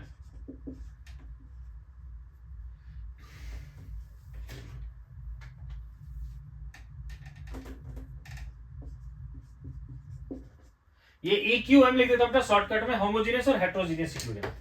देखो बेटा होमोजीनियस का मतलब हो गया कि all reactants and products are in same phase, चाहे वो सॉलिड हो सबके सब लिक्विड हो, सबके सब गैस हो, तब उसको कहते हैं होमोजीनियस। ठीक है, इसका एग्जांपल 2NH3 गैस है हमारा, है ना, जो दे रहा है हमारा N2 गैस, ठीक है, प्लस 3H2 गैस। ठीक है बच्चे, अब हेट्रोजीनियस की बात हम लोग करेंगे, ठीक है ना, हेट्रोजीनियस इक्विलिब्रियम की बात करेंगे। तो यहां देखो CaCO3 जो है हमारा सॉलिड होता है, इसको हीट करते हैं तो मिलता है CaO solid plus CO2 gas. या फिर आप ले सकते हो कि H2O जो लिक्विड है, इसको हम लोग इसके बॉइलिंग पॉइंट पर हीट करते हैं तो बन जाता है H2O का वेपर, जो है गैसियस फेज में, है ना बच्चों। तो इसमें क्या है, देखो होमोजेनियस में क्या बोला मैंने कि जब रिएक्टेंट्स प्रोडक्ट सबके सब सेम फेज में हो तो उसको कहते हैं हम होमोजेनियस इक्विलिब्रियम, और जब ये सब अलग अलग फेजेस के हों, कम से कम 2 फेजेस हों, तब उसको कहते हैं हम लोग हेट्रोजीनियस इक्विलिब्रियम। ठीक है बच्चों, तो अब बच्चों मैं क्या करने वाला हूं कि एनसीईआरटी की बुक लेकर के आप लोग के लिए जो है क्वेश्चंस कुछ जो है डिस्कस कर लेता हूं। ठीक है, जो भी बच्चों इसके बुक में दे रखा है, ठीक है, तो उन सबको मैं डिस्कस कर लेता हूं आपके साथ। ठीक है, तो देखो बच्चों, हम लोग बेटा स्टार्टिंग से जानते हैं कि केसी का फॉर्मूला क्या होता है हमारा, प्रोडक्ट की कॉन्सेंट्रेशन बाय रिएक्टेंट की कॉन्सेंट्रेशन। ठीक है ना, तो इसी रिलेशन में बेटा जो है 7.1 7.2 ये बहुत ही आसान क्वेश्चन है। ठीक है, तो मैं बेटा 7.3 से करवाना शुरू करता हूं। ठीक है, तो 7.3 में है हमारे पास एक रिएक्शन, ठीक है, और उसके लिए हमें दे रखा है बच्चे केसी की वैल्यू फाइंड करनी है। तो चलो ऐसा करते हैं, चलो उसको कर लेते हैं। ठीक है, तो देखो बेटा रिएक्शन है हमारा PCl3 हैविंग कॉन्सेंट्रेशन 1.59। ठीक है, रिएक्शन है बेटा PCl5 से PCl3, ये क्वेश्चन नंबर था 7.3। देखो बेटा ये था हमारा 7.3, इसमें बेटा रिएक्शन है हमारा PCl5 से जा रहा है PCl3 प्लस Cl2। ठीक है, अब देखो इस सब में हमें बेटा अगर Kc की वैल्यू निकालनी है तो हम लोग क्या लेंगे, concentration of PCl3 concentration of Cl2 upon में कॉन्सेंट्रेशन ऑफ PCl5, और वो भी कहां पर, इक्विलिब्रियम पे, इनिशियल वाला नहीं, सिर्फ इक्विलिब्रियम पे। तो बच्चों इस क्वेश्चन में जो है हमें, आप देखोगे डाटा तो दे रखा है हमें कि PCl5 PCl3 Cl2 are at equilibrium having concentration, PCl5 का है 1.59 बेटा जी, PCl5 का है 1.59। ठीक है, और PCl3 का दे रखा है हमें 1.59, Cl2 का 1.41, PCl3 का भी दे रखा है 1.59 और PCl3 का दे रखा है 1.41। तो बच्चों आप लोग सॉल्व कर लोगे तो क्या आ जाएगा, ये 1.41 है ना बच्चों, तो ये आ गया Kc की वैल्यू। ठीक है, अब इससे ज्यादा मुश्किल बल्कि बड़ी बड़ी क्वेश्चन है 7.4, तो बच्चे पूरा ही रब कर देता हूं। समझ आ गया बच्चों, सिर्फ कॉन्सेंट्रेशन को पुट करना है, लेकिन कौन सा, जो इक्विलिब्रियम पे हो। अब देखो बेटा 7.4 जो है थोड़ा सा लेंदी क्वेश्चन है, तो उसको मैं पूरा स्पेस देता हूं इसको रब करके। देखो बच्चे, देखो ये जो 7.4 है हमारा, ठीक है, इसमें बेटा क्वेश्चन दे रखा है हमें, रिएक्शन है CO plus H2O gives CO2 plus H2। बेटा ये है 7.4, इसमें रिएक्शन है CO plus H2O gives CO2 plus H2। ठीक है, क्या कह रहा है क्वेश्चन में कि the value of Kc is 4.24 at 800 kelvin. ठीक है, तो Kc की वैल्यू बच्चों दे रखा है यहां पर 4.24। फिर कह रखा है कि calculate in equilibrium concentration of CO2 H2 CO H2O 800 kelvin if only CO and H2O are present initially of concentration 0.1 molar. ठीक है ना बच्चे, हमें बच्चे कह रखा है कि T इक्वल टू 0 पे इसकी कॉन्सेंट्रेशन है 0.1 m, इसकी कॉन्सेंट्रेशन भी है 0.1 m। ठीक है, तो कह रखा है कि एट इक्विलिब्रियम इन सब की कितनी कितनी कॉन्सेंट्रेशन हो जाएगी, ये आप फाइंड करके बताओ। ठीक है, तो बच्चों ये तो समझ में आ गया कि ये मोलैरिटी है, लिख दिया मैंने, है ना। लेकिन अब मैं इसको हटा देता हूं कैलकुलेशन की में। देखो बेटा टी इक्वल टू 0 पे हमारे पास सिर्फ यही था, तो प्रोडक्ट कुछ भी नहीं था, तो इसको 0 0 लिख लेते हैं। अब इक्विलिब्रियम पे मान लेते हैं बेटा इसमें से x मोलर चला गया होगा, ठीक है, क्योंकि कोएफिशिएंट 1 है इसलिए मैंने सिंगल 1x लिखा। इसका भी कोएफिशिएंट 1 है तो इसमें से भी x जाएगा, ठीक है। अब देखो बच्चे इसका कोएफिशिएंट 1, इसका कोएफिशिएंट 1, इसका 1 मोल जाएगा तो इसका 1 मोल मिलेगा, तो इसका अगर x मोल जाएगा तो इसका कितना मिलेगा, x मोल, और इसका भी मिलेगा x मोल, ठीक है। तो सबकी कॉन्सेंट्रेशन मिल गई। अब देखो बच्चों केसी क्या होता है हमारा, concentration of product CO2 H2 upon में CO H2O, तो क्या होगा बच्चों x into x by 0.1 minus x and 0.1 minus x. तो इसको बच्चों मैं कह सकता हूं कि ये आ गया हमारा x बाय 0.1 माइनस एक्स का होल स्क्वायर, ठीक है, केसी की वैल्यू। और केसी की वैल्यू हमें दे रखा है 4.24, है ना। तो 4.24 को मैं कह सकता हूं x बाय 0.1 माइनस एक्स का होल स्क्वायर, है ना। तो अब देखो बच्चों मैं इसको सॉल्व कर लूं तो x बाय 0.1 माइनस एक्स की वैल्यू क्या होगा, प्लस माइनस, तो हम प्लस ही ले लेते हैं बच्चे, तो रूट ओवर ऑफ हो जाएगा 4.24, है ना। अब देखो बच्चों ये जो है 4.24, आपको पता है बच्चों कि 2.1 का स्क्वायर होता है 4.45, 4.41, है ना। 21 का स्क्वायर 441, है ना। 20 का स्क्वायर 400, है ना। इसी तरह से बच्चों 2 का स्क्वायर क्या होता है 4, 2.1 का स्क्वायर होता है हमारा 2.41। तो मान लेते हैं कि ये कितना आ रहा होगा, लगभग 2.05 आ रहा होगा, है ना। तो मैं इसको लिखूंगा बेटा कि x by 0.1 minus x equal to क्या होगा 2.05। देखो बच्चों मैंने क्या किया, बुक के वैल्यू नहीं लिया मैंने, ठीक है, क्योंकि एग्जाम में आपके पास तो होगा नहीं सॉल्यूशन करने के लिए, तो मैंने अप्रोक्सीमेटली ले लिया। अब इसको क्रॉस मल्टीप्लाई कर लो, ठीक है, तो ये क्या होगा 0.205, है ना बच्चे, माइनस 2.05x इक्वल्स टू आ गया x, मैंने क्रॉस मल्टीप्लाई कर लिया। ओके बच्चों मैं इसको ऊपर लिख देता हूं। देखो बच्चों अब मैं क्रॉस मल्टीप्लाई करने वाला हूं, इस पूरे को इससे मल्टीप्लाई करूंगा, है ना। तो क्या होगा हमारा 0.205 minus 2.05x equals to x, इसको उधर लेके चला जाऊंगा, तो 0.205 इक्वल्स टू क्या होगा हमारा, अगर x कॉमन ले लेंगे बेटा क्या आएगा 3.05x आ जाएगा, उससे x की वैल्यू आ जाएगा 0.205 बाई 0.305, है ना बच्चे, और ये 3.05 है ना, 3.05। तो इसको मैं नियरली मान लो बेटा 0.2 बाई 3 ले लेता हूं, तो ये कितना आएगा 0.67 के करीब आ जाएगा, 0.067 आ जाएगा। किसकी वैल्यू बच्चों, x की वैल्यू, ठीक है ना। तो x की वैल्यू ही क्या है हमारा कॉन्सेंट्रेशन ऑफ CO2, और x की वैल्यू ही है हमारा कॉन्सेंट्रेशन ऑफ H2। तो यही आ गया हमारा कॉन्सेंट्रेशन ऑफ CO2 और कॉन्सेंट्रेशन ऑफ H2, है ना बच्चों। और हमें क्या चाहिए, CO का भी इसका भी चाहिए, तो इसका कॉन्सेंट्रेशन क्या होगा, तो concentration of CO equals to concentration of H2O, है ना, इक्वल्स टू क्या होगा 0.1 माइनस 0.067, है ना बच्चों।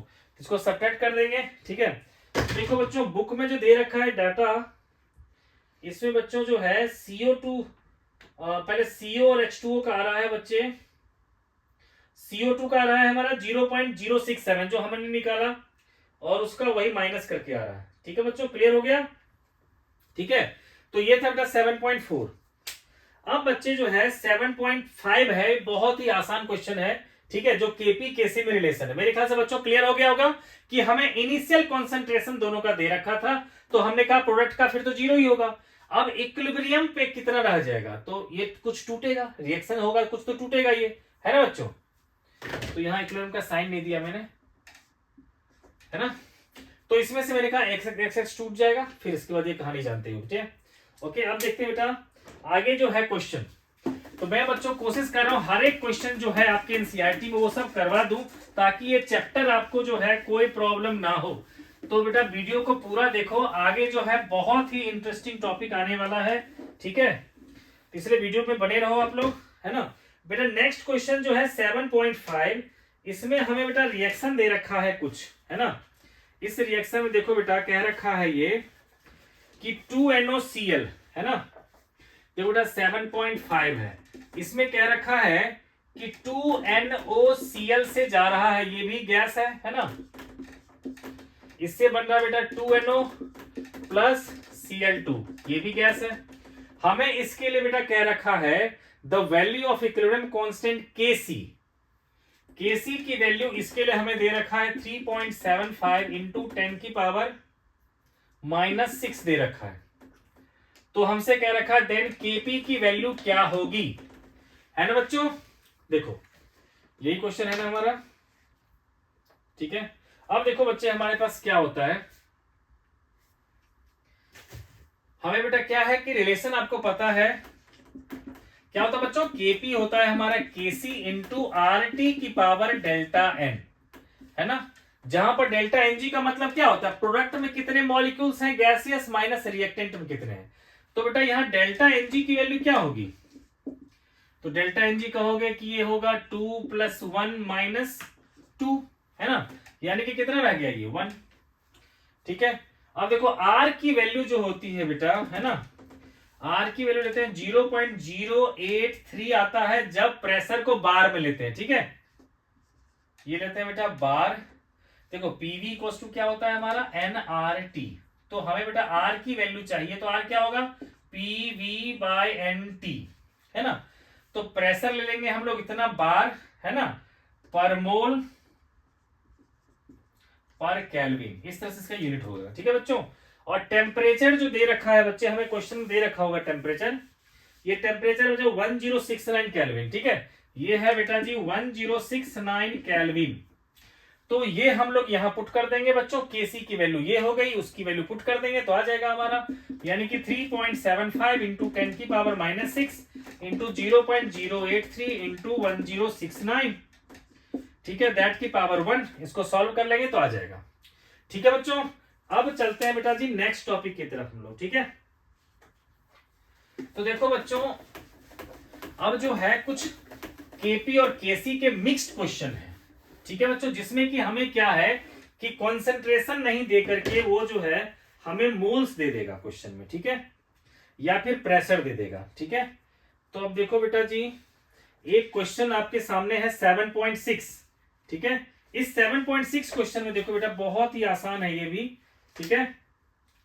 ये देखो 7.6 क्वेश्चन जो है इसमें कह रखा है ये, है ना, कह रखा है द वैल्यू ऑफ Kp हमें दे रखा है। इसके लिए कोई रिएक्शन है बेटा CO2, रिएक्शन है हमारा CO2 गैस प्लस कार्बन जो सॉलिड है ना, इससे बन रहा है 2CO गैस, 2CO गैस दे रखा है। इसके लिए बेटा Kp की वैल्यू दे रखा है हमें 3, ठीक है।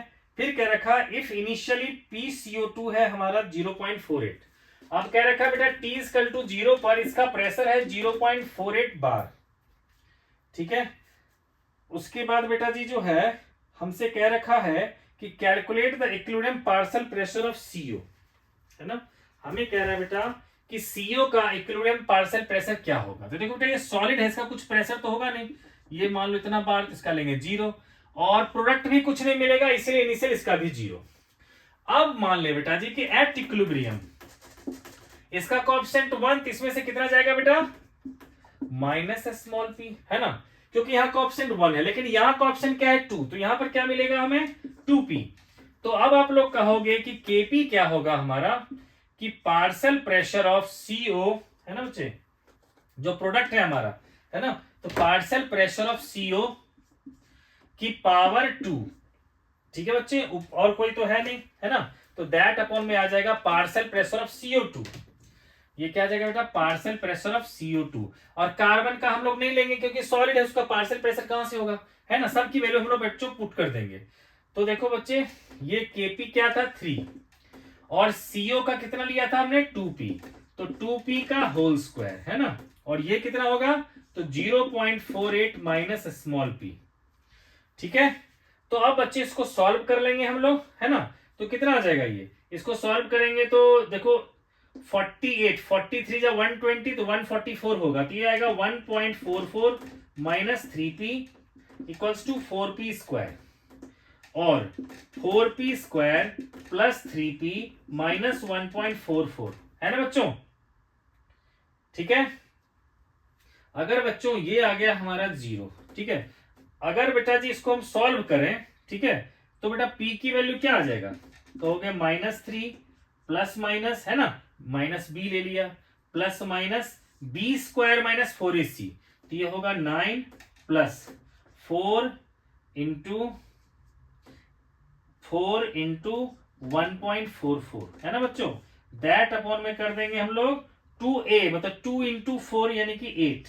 इसको बच्चे सॉल्व कर लेंगे तो हमारी स्मॉल p की वैल्यू निकल जाएगी। ठीक है, क्लियर हो गया बच्चों। ठीक है, अब देखो बेटा इससे भी ज्यादा क्वेश्चन एक मुश्किल दे रखा है, तो मैं बच्चों सोच रहा हूं कि हर एक क्वेश्चन डिस्कस कर ही लूं, ठीक है ना, इसलिए बच्चों मैं पहले नहीं एक बार आपको वो सारी चीज करवा देता हूं। ठीक है, अब देखो बच्चे इसमें जो एक और चीज एप्लीकेशन है, ठीक है ना, पहले हमसे कह रहा है वो चीज डिस्कस कर लेते हैं। ठीक है, अब एक आता है बच्चों कि हमारा जो k की वैल्यू जो मैंने पहले आपको कहा था, है ना, उससे हम लोग ना ये भी प्रेडिक्ट कर सकते हैं कि रिएक्शन की डायरेक्शन क्या होगी। ठीक है, इसको कहते हैं हम लोग, टॉपिक लेते हैं predict the direction of reaction. ठीक है, predict the direction of reaction, direction of reaction. ठीक है, तो देखो बच्चों कोई रिएक्शन आपको दे रखा होगा, a moles of a, b moles of b, है ना, gives c moles of c, d moles of d, है ना, और सबकी हमें कॉन्सेंट्रेशन दे रखी होगी। ठीक है, इक्विलिब्रियम पे, तो q आप निकालोगे तो वो क्या आएगा, कॉन्सेंट्रेशन ऑफ c की power c, concentration of d की power d, concentration of a की पावर a और कॉन्सेंट्रेशन ऑफ b की पावर b। अगर a b c d सबकी कॉन्सेंट्रेशन इक्विलिब्रियम पे दे रखा हो, तब जो आप फिर से आप जो k की वैल्यू निकालने का जो फॉर्मूला लगाते हो, ठीक है ना, तो आता है हमारा q। इसको कहते हैं हम लोग रिएक्शन कोशिएंट। ठीक है ना बच्चे, this is your reaction quotient. ठीक है, और उसके बाद क्या होता है बेटा, हमें यहां पर kc की वैल्यू भी गिवन होती है।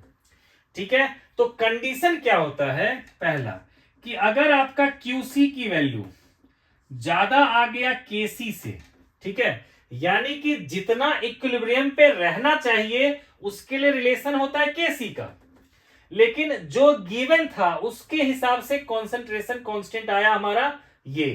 तो अगर ये वैल्यू ज्यादा आ गया, ठीक है, इससे, तो इसका मतलब है कि जितना रिएक्टेंट चाहिए, जितना पानी में चीनी चाहिए, उससे ज्यादा चीनी डल गया है, तो क्या होगा बच्चों, रिएक्शन फिर क्या होगा, प्रेसिपिटेशन हो जाएगा, रिएक्शन क्या हो जाएगा, backward, then reaction will be backward. ठीक है, then reaction will be backward, है ना बच्चों, यानी कि रिएक्शन आगे जाने का रिएक्शन पीछे हो जाएगा, प्रेसिपिटेशन स्टार्ट हो जाएगा। इसी तरह से बच्चों दूसरा, अगर मान लो QC की वैल्यू हमारा अगर आ गया KC के, तो कहेंगे then reaction will be in equilibrium. और थर्ड चीज, अगर QC की वैल्यू कम आ गई KC से, then reaction will be in forward direction. ठीक है बेटा, फॉरवर्ड डायरेक्शन मतलब अगर हमारे QC की वैल्यू कम आ गई, इसका मतलब जितनी चीनी हमें पानी में डालना चाहिए था उससे हमने कम डाला है, यानी कि अभी और डिसॉल्व हो सकता है। ठीक है, यानी कि रिएक्शन क्या होगा, फॉरवर्ड डायरेक्शन में। ठीक है बेटा, ओके। तो देखो बच्चे, अब इस पर बेस्ड बेटा एक क्वेश्चन दे रखा था, इसीलिए मैं अभी इस टॉपिक को करवा रहा था, अभी तो बाद में करवाता मैं। ठीक है, तो देखो बच्चे हम लोग जो करने वाले बेटा 7.7, प्रॉब्लम 7.7। ठीक है, तो देखो बच्चे हमें क्या बताया बेटा कि जो k की फॉर्मूले हम लोग यूज करते हैं, ठीक है, उस फॉर्मूले को यहां पर हम लोग कहते हैं QC, है ना, और एक अलग से हमें k की वैल्यू गिवन होता है। ठीक है, तो देखो बेटा क्वेश्चन नंबर है हमारा 7.7, इसमें कह रखा है the value of KC for the reaction. कोई रिएक्शन है बेटा, इसमें कह रखा है रिएक्शन है 2A gives B plus C। ठीक है, तो इसके लिए बेटा Kc की वैल्यू हमें गिवन है 2 × 10⁻³ यहां बेटा Kc की वैल्यू गिवन है 2 × 10⁻³ ठीक है। और यहां पर A B C तीनों की कॉन्सेंट्रेशन है 3 × 10⁻⁴। साथ साथ कह रखा है कि at equilibrium concentration of A equals to concentration of B equals to concentration of C, ये दे रखा है 3 × 10⁻⁴ मोलर ठीक है। Then predict the direction of reaction कि ये रिएक्शन इधर जाएगा या ये रिएक्शन इधर जाएगा, इसको प्रेडिक्ट करना है ठीक है बच्चों। तो आप लोगों ने बेटा बताया था कि पहले सर QC निकाल लो, तो मैं भी निकाल रहा हूं। QC क्या होगा, B की कॉन्सेंट्रेशन फिर C की कॉन्सेंट्रेशन अपॉन में A। देखो बेटा यहां कोएफिशिएंट इसका 2 है तो पावर आ जाएगा 2। अब देखो मैं सब की वैल्यू पुट कर देता हूं, 3 × 10⁻⁴ इंटू 3 × 10⁻⁴ अपॉन में 3 × 10⁻⁴ का स्क्वायर, तो क्या आ जाएगा 1 ठीक है। तो अब देख करके बच्चों बताओ, तो ये है 1 और ये है हमारा K है हमारा 2 × 10⁻⁻3, तो क्या कहेंगे, since QC is greater than KC hence reaction will be in backward direction ठीक है। hence reaction will move in backward direction, will move in backward direction, यानी कि रिएक्शन क्या होगा बच्चों, पीछे चला जाएगा। इसको रिवर्स भी कह सकते हैं ठीक है बच्चों, रिएक्शन विल बी रिवर्स्ड या बैकवर्ड डायरेक्शन ठीक है ना बच्चे। तो रिएक्शन क्या हो जाएगा बच्चों, बैकवर्ड डायरेक्शन में आ जाएगा हमारा रिएक्शन ठीक है। अब देखो बच्चे, हमें बच्चे जो क्वेश्चन दे रखा है कुछ ठीक है ना, एक बहुत ही लंबा क्वेश्चन दे रखा है ठीक है। तो इसको बेटा जी मैं एक बार आप लोग को जो है समझा देता हूं कि करना कैसे है ठीक है ना। उसके बाद बेटा आगे का पूरा क्वेश्चन आप ही करोगे, बहुत लंबा क्वेश्चन है ठीक है। बस समझा तो कंसेप्ट देखो, ये है 7.8 प्रॉब्लम 7.8 ठीक है बच्चों। तो देखो बच्चों कंसेप्ट तो मैं बता ही दूंगा है ना, करना क्या है देखो बेटा 7.8 इसमें बेटा पहले रिएक्शन दे रखा है N2O4 गैस से twice of NO2 gas, N2O4 gas से दे रखा है हमारा ट्वाइस ऑफ NO2 गैस। फिर कह रखा है 13.8 gram of N2O4 was placed in 1 liter reaction at 400 Kelvin। बेटा हमें दे रखा है मास ऑफ N2O4 दे रखा है 13.8 ग्राम और वॉल्यूम दे रखा है ऑफ सॉल्यूशन दे रखा है हमारा 1 लीटर, टेम्परेचर दे रखा है 400 केल्विन ठीक है। फिर क्या कह रहा है हमसे, the total pressure at equilibrium was found to be 9.15 bar ठीक है। देन कह रखा है कि कैलकुलेट करो है ना, कि हमारा जो है ठीक है ना बच्चे, हमसे बेटा फाइंड करना है इस सिचुएशन में कि हमें दे रखा है बेटा केपी के टोटल प्रेशर दे रखा हमारा है ना। तो टोटल प्रेशर बच्चे हमें अगर दे रखा है इसमें से ठीक है, तो हमें देकर क्या दे रखा है, if the total pressure at equilibrium was found to be 9.15 bar, P total दे रखा है हमारा 9.15 बार ठीक है। तो और क्या दे रखा है बच्चे हमसे, तो कह रहा है calculate KC KP and partial pressure at equilibrium ठीक है। हमसे बेटा केसी और केपी की वैल्यू भी पूछ रहा है ठीक है। तो देखो कैसे कर सकते हैं ठीक है। तो देखो बच्चे हमारे पास क्या है कि ये बेटा पी टोटल की वैल्यू हमें इतना दे रखा है ठीक है। तो पहले हम लोग क्या करेंगे बच्चे ठीक है, कि जो मास दे रखा है ना, हमें 13.8 ग्राम दे रखा है इसमें से इसका मास N2O4 का ठीक है। तो इससे क्या होगा हमारा कि हम लोग निकाल लेंगे बच्चे इसका मोल्स, तो number of moles of N2O4 कितना हो जाएगा, इसका मास विच इज 13.8 अपन बच्चों इसका मोलर मास कितना होगा, तो कहोगे सर 14 2 जा 28 है ना, प्लस 16 4 जा 64, तो 64 और 28 ठीक है बेटा। इससे मिलकर के क्या देखो कि ये आ रहा है 28 प्लस 64 कितना हो जाएगा बच्चे, ये होगा 80 और ये होगा 92 है ना।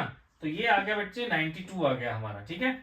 तो जब 92 आ गया बच्चे इसका मोल्स ठीक है, तो इससे हमारा निकल जाएगा बेटा नंबर ऑफ मोल्स, जिसको मैं लिख लेता हूं n ठीक है। तो कितना आ जाएगा ये, तो देखो बच्चों 92 ठीक है। और जो भी आएगा बच्चों नंबर ऑफ मोल्स आप लोग निकाल लोगे, ज्यादा मुश्किल तो नहीं है, ठीक है, लेकिन टाइम तो लगेगा बच्चों, ठीक है। इससे नंबर ऑफ मोल्स निकाल लिया। अब आप कहोगे पी इनिशियल जो होगा हमारा, ठीक है, तो वो क्या होगा बेटा nRT/V, है ना। तो देखो बेटा n तो हमारा ये निकल गया, है ना। और अगर बेटा एटमॉस्फेयर में दे रखा है, प्रेशर कुछ दे रखा था ना बार में, तो यहां बताया था बेटा प्रेशर जब लेते हैं हम लोग 0.083, ठीक है, 0.083। अगर बेटा प्रेशर दे रखा होगा बार में तो आर की वैल्यू 0.083, अगर प्रेशर दे रखा होता एटमॉस्फेयर में तो 0.082 लेते। अब देखो टेम्परेचर दे रखा बेटा 400 केल्विन, ठीक है, अपॉन वॉल्यूम दे रखा है 1 लीटर, है ना। तो इससे आ जाएगा बेटा इतना बार प्रेशर आ जाएगा हमारा इनिशियल प्रेशर, ठीक है ना। ये आ गया बेटा जी पी इनिशियल, इसका 0 ये कब t = 0 पर।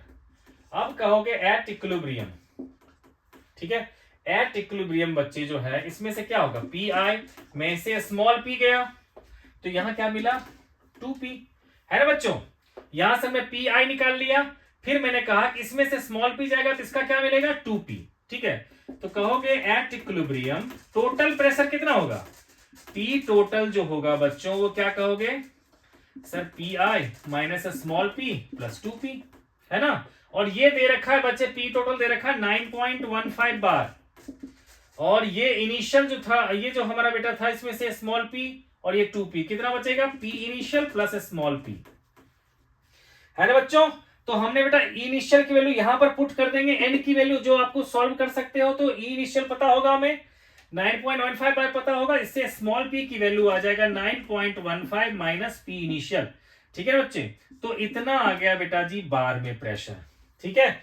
तो यानी कि हमें इसकी वैल्यू मिल चुकी है, इसकी वैल्यू मिल चुकी है, ठीक है। तो क्या कर लेते बेटा फिर हम लोग kp निकाल लेते। kp क्या होता है हमारा, तो देखो यहां पर पार्शियल प्रेशर है 2p तो उसका कोफिशिएंट है 2, तो क्या कहेंगे 2p का होल स्क्वायर, आप और बेटा इसका कोफिशिएंट है 1, तो यहां पर जो p initial minus small p है उसकी पावर 1, और इसको सॉल्व कर लेंगे बच्चों तो kp निकल जाएगा, ठीक है। और फिर आपको पता ही है बच्चों kp क्या होता है हमारा kc इंटू आर टी की पावर डेल्टा एन।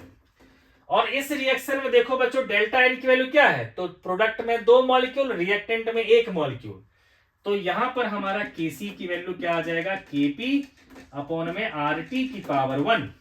R की वैल्यू 0.083 बता चुका हूं, T बता चुका हूं बच्चों 400 केल्विन, kp की वैल्यू यहां से आप लोग का निकल जाता, पुट कर दोगे तो आ जाएगा kc की वैल्यू, ठीक है बच्चों। तो ये भी हो गया बेटा, ठीक है ना। अब है बेटा जी हमारा रिलेशन है k और g के साथ कह रखा है रिलेशन, बच्चे को डिस्कस कर लो, ठीक है। इक्विलिब्रियम कांस्टेंट का बेटा जो फिजिबिलिटी को डिसाइड करने वाला फैक्टर होता था गिब्स एनर्जी, उसके साथ रिलेशन है, ठीक है बच्चों। तो अब देखो बेटा जैसा बेटा थर्मोडायनेमिक्स में आप लोगों ने पढ़ा था कि कोई भी रिएक्शन जो है अगर फिजिबल होता है तभी जब उसकी गिब्स एनर्जी डिक्रीज करती थी, है ना। याद है बच्चों आप लोग बेटा पढ़ा था थर्मोडायनेमिक्स में कि डेल्टा जी की वैल्यू लेस देन 0 होता था for feasible reaction, delta G की वैल्यू 0 होता था कहां पर इक्विलिब्रियम पे, है ना बच्चों। तो देखो बच्चों एक्चुअल रिलेशन जो होता है हमारा डेल्टा जी, ये होता है डेल्टा जी नॉट, ठीक है, प्लस होता है आर टी ln के मतलब log टू द बेस ई के। तो कहोगे आप एट इक्विलिब्रियम डेल्टा जी हमारा क्या होता है बच्चों 0, जानते हो आप लोग। तो ये क्या हो जाएगा फिर 0 इक्वल्स टू होगा delta G not plus R T ln के, बिल्कुल मत घबराना बच्चों सब एक्सप्लेन करूंगा मैं, ठीक है। तो डेल्टा जी नॉट आ जाएगा बच्चों माइनस आर टी लॉग ई के, मैं ln को लिख दिया बच्चों लॉग टू द बेस ई, तो इसको मैं अगर टू द बेस 10 पे लिखना है तो मैं लिखूंगा माइनस 2.303 आर टी लॉग के। ये आ गया बेटा जी डेल्टा जी नॉट की वैल्यू, ठीक है। अब आपसे बेटा क्वेश्चन पूछ देगा कि फॉर फिजिबल रिएक्शन, ठीक है ना, मार्कर दूसरा लेते हैं। देखो आपसे क्वेश्चन पूछ देगा कि प्रूव करो कि फॉर फिजिबल रिएक्शन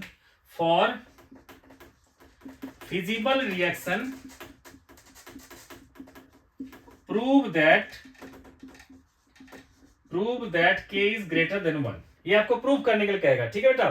तो कैसे करेंगे बच्चे, तो आप कहोगे कि फॉर फिजिबल रिएक्शन, है ना, फिजिबल रिएक्शन, ये जो बेटा डेल्टा जी है हमारा, इसको क्या करेंगे बेटा, लेस देन 0 कर लेंगे, यानी कि -2.303 आर टी लॉग के की वैल्यू भी क्या होगी, लेस देन 0। तो देखो बच्चे, इस पूरे माइनस से सबको मल्टीप्लाई कर देंगे तो साइन उल्टा हो जाएगा, ऐसे समझ लो, या ये सोच लो माइनस वाले को उधर भेज देंगे प्लस, ठीक है। तो क्या हो जाएगा हमारा कि 2.303 आर टी लॉग के, देखो माइनस हटा दिया, तो अब ये होगा ग्रेटर देन 0। इसीलिए बच्चों क्या होगा कि लॉग के होगा हमारा ग्रेटर देन 0 बाय 2.303 आर, है ना बेटा, आर टी। तो इस सब की वैल्यू क्या होगा बेटा, 0, है ना, लॉग के की वैल्यू क्या होगी, ग्रेटर देन 0। तो आप कहोगे कि सर इसका मतलब होगा कि लॉग के की वैल्यू ग्रेटर देन 0, तो के की वैल्यू क्या होगा, उसका एंटी लॉग लेंगे तो 10 की पावर 0, इसलिए के ग्रेटर देन हो जाएगा 10 की पावर 0 मतलब 1, है ना बच्चों। तो इससे ये भी आपका प्रूफ हो गया, ठीक है, के क्या होगा, ग्रेटर देन होगा 1, ठीक है। तो अब बच्चों आप लोग जो है इक्विलिब्रियम कांस्टेंट के बारे में एक चीज और जान लो बच्चों, ठीक है, कि इक्विलिब्रियम कांस्टेंट जो है बेटा टेम्परेचर कांस्टेंट रहने पर हमेशा कांस्टेंट रहता है, ठीक है, ना तो इस पर इनिशियल रिएक्टेंट्स का कोई फर्क पड़ेगा, ना ही उस पर कैटलिस्ट का फर्क पड़ेगा, ठीक है बच्चों। Equilibrium constant at constant temperature will always be constant, ठीक है बच्चों, लिख लो आप लोग, equilibrium constant will remain constant, ठीक है, if temperature is constant and there is no effect of initial concentration and the effect, there is no effect of catalyst on equilibrium constant. अब बच्चों हम लोग जो टॉपिक लेके चलने वाले हैं आगे, वो है बेटा factors affecting the state of equilibrium, ठीक है बेटा। अब टॉपिक है हमारा factors affecting state of equilibrium, ठीक है बच्चों। तो इसको बच्चों हम लोग अंडर द पढ़ेंगे ली चैटलिस principal,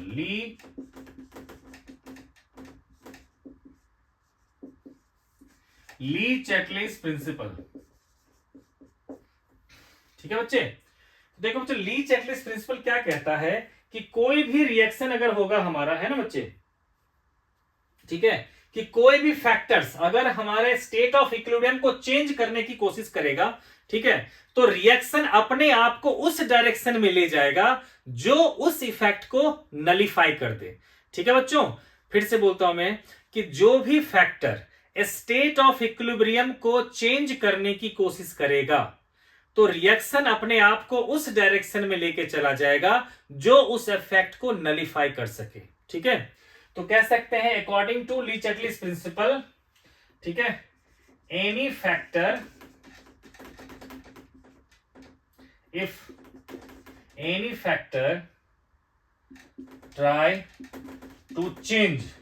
try to change the state of equilibrium, try to change the state of equilibrium of reaction, then system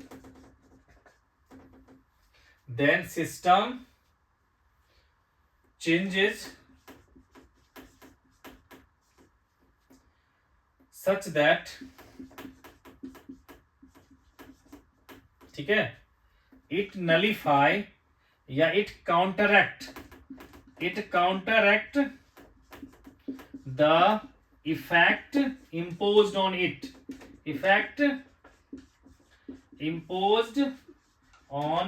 है ना बच्चों, इस पर जो भी इफेक्ट इंपोज किया गया है, ठीक है, ठीक है बेटा। तो अब देखो बेटा जी कि जो भी हमारा जो है ना इस स्टेट ऑफ रेस, जो भी हमारा इक्विलिब्रियम है, चाहे जो रेट ऑफ फॉरवर्ड था, रेट ऑफ बैकवर्ड था, किसी को भी चेंज करने की कोई भी कोशिश करेगा कोई फैक्टर, तो ये अपने आप को उस डायरेक्शन में ले जाएगा जो उस इफेक्ट को नलिफाई कर सके, ठीक है बच्चों। तो इसका बच्चों जो कौन कौन से फैक्टर्स है उस सब पर हम लोग एग्जांपल लेते हैं, ठीक है बच्चों।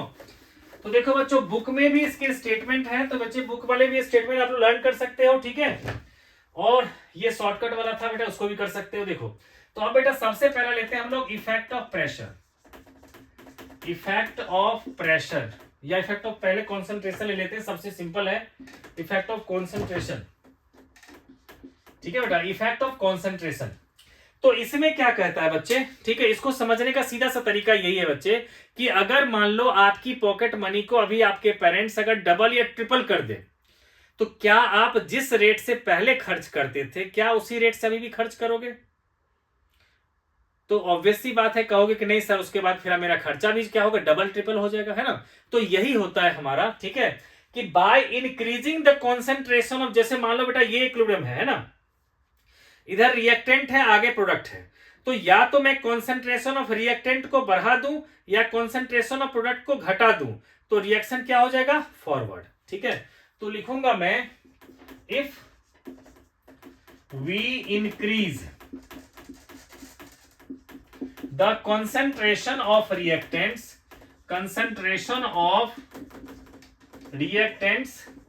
or decreasing the concentration of product or decreasing the concentration of products,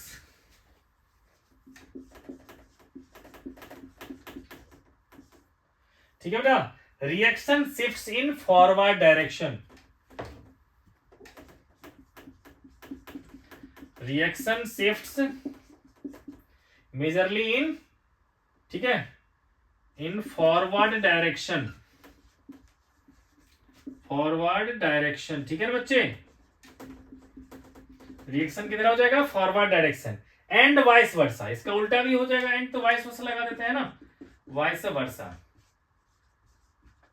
कि मतलब अगर प्रोडक्ट की कॉन्सेंट्रेशन बढ़ा दे रिएक्टेंट की कॉन्सेंट्रेशन घटा दे, रिएक्शन क्या हो जाएगा, बैकवर्ड। तो बेटा इसी में आ गया। दूसरा लेते हैं बेटा effect of temperature, effect of temperature.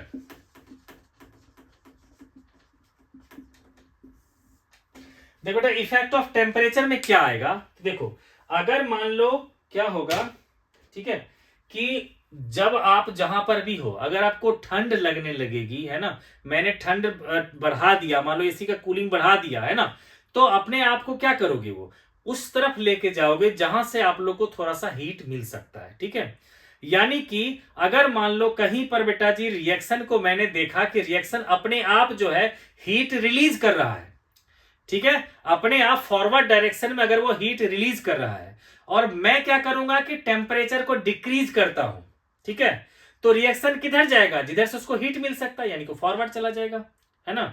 अगर मान लो फॉरवर्ड डायरेक्शन में जाकर के वो हीट वो एब्जॉर्ब कर लेता है ना, अगर मान लो हीट वहां पर एंडो, मैं इसको लिख देता हूं बच्चों शॉर्टकट फिर समझाऊंगा, इसमें शॉर्टकट लिख देते हैं हम लोग कि इंक्रीज इन टेम्परेचर, इंक्रीज बच्चों, इसके बाद एग्जांपल इस सब से मिलाकर एक दूंगा, बहुत ही बढ़िया एग्जांपल दूंगा, ठीक है, इंक्रीज इन टेम्परेचर, तो सब बड़ा लिख देता हूं।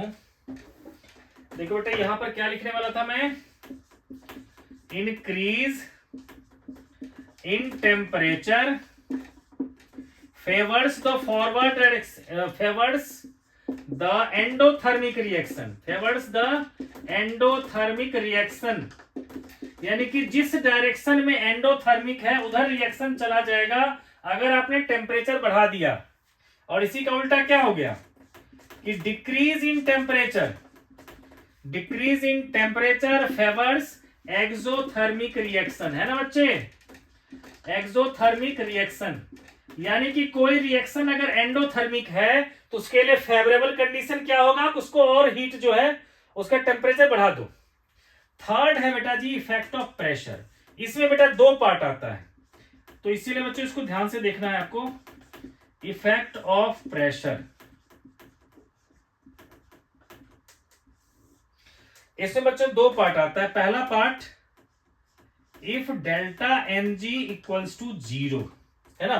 देखो बच्चों अगर दोनों तरफ रिएक्टेंट और प्रोडक्ट साइड में, देखो प्रेशर मेनली किस पर काम करता है, गैसेस पे, है ना, क्योंकि सॉलिड लिक्विड तो इनकंप्रेसिबल होता है, तो बात कहां होगी, सिर्फ गैस के लिए होगी प्रेशर की। ठीक है, तो क्या होगा बच्चों कि अगर मान लो हमारा डेल्टा एन जी है 0, मतलब दोनों तरफ इक्वल नंबर ऑफ रिएक्टेंट और प्रोडक्ट मॉलिक्यूल्स हैं, तो प्रेशर का कोई इफेक्ट नहीं होगा। ठीक है, कहेंगे if delta N g is equals to 0 then, ठीक है बेटा, there will be no effect, there will be no effect of pressure, no effect of pressure. ठीक है बच्चों, मैं वर्ड तो बोल ही रहा हूं बच्चों, आप लोग लिख सकते हो। मैंने कहा कि प्रेशर के दो कंडीशन होंगे। पहला, अगर डेल्टा एन जी जीरो है, that is both side have equal molecules, both sides have equal molecules, तभी ने कहेंगे बेटा जी delta N G zero molecules. ठीक है बेटा, अगर दोनों side equal number of molecules होंगे तो डेल्टा एन जी क्या हो गया, जीरो। तब प्रेशर का कोई इफेक्ट नहीं होगा, टेंशन फ्री रहो। ठीक है, आपको मतलब तो देखो H2 गैस है प्लस I2 गैस है, इससे मिला हमारा 2HI गैस। कहेगा इसमें प्रेशर बढ़ा देंगे तो क्या होगा, कुछ नहीं। प्रेशर घटा देंगे तो क्या होगा, कुछ नहीं। पूछेगा क्यों, क्योंकि दोनों साइड में 2 मॉलिक्यूल्स है ना, इसलिए प्रेशर का कोई इफेक्ट नहीं होगा इस पे। ठीक है, अब बेटा जो सेकंड पार्ट है इसका, बल्कि ये सोच लो लास्ट पार्ट, क्योंकि एक इफेक्ट होता है बच्चों इनर्ट गैस का भी, है ना, लेकिन आप लोग की बुक में नहीं है अभी, तो मैं उसको नहीं करवा रहा हूं। ठीक है, देखो बेटा प्रेशर का जो दूसरा इफेक्ट है, अभी हमारा पहला केस क्या था कि if pressure, if delta N g equals to zero. अब बेटा सेकंड लेते हैं कि if delta N g is not equals to zero, मतलब कि दोनों साइड मॉलिक्यूल्स इक्वल नहीं है। ठीक है ना बेटा, कि अगर दोनों साइड मॉलिक्यूल्स अनइक्वल है तब की बात है। ठीक है, कहेंगे इन दिस सिचुएशन, है ना, in this situation, in this situation increase in pressure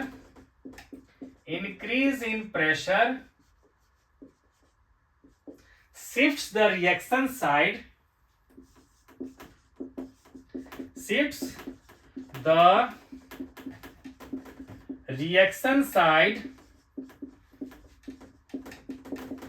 having less number of molecules,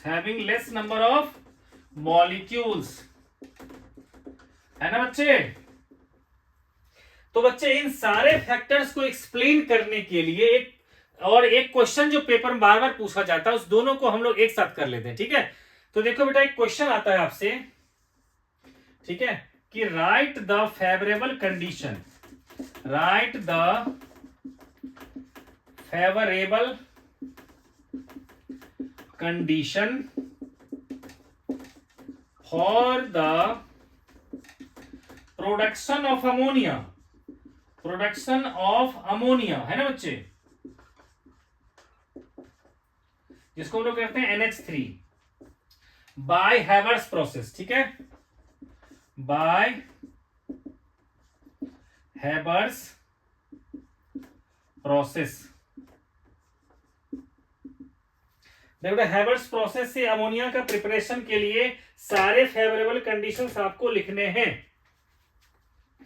ठीक है बेटा, तो पहले हम रिएक्शन लिख लेते हैं बेटा, होता क्या है हैवर्स प्रोसेस। ठीक है बेटा, रिएक्शन होता है हमारा, ठीक है, कि नाइट्रोजन और हाइड्रोजन मिलके बनाता है अमोनिया, है ना। रिएक्शन लिखते हैं हम लोग N2 गैस, बेटा ये गैस लिखा हुआ, ठीक है, प्लस 3H2 गैस, है ना, गिव्स 2NH3 गैस।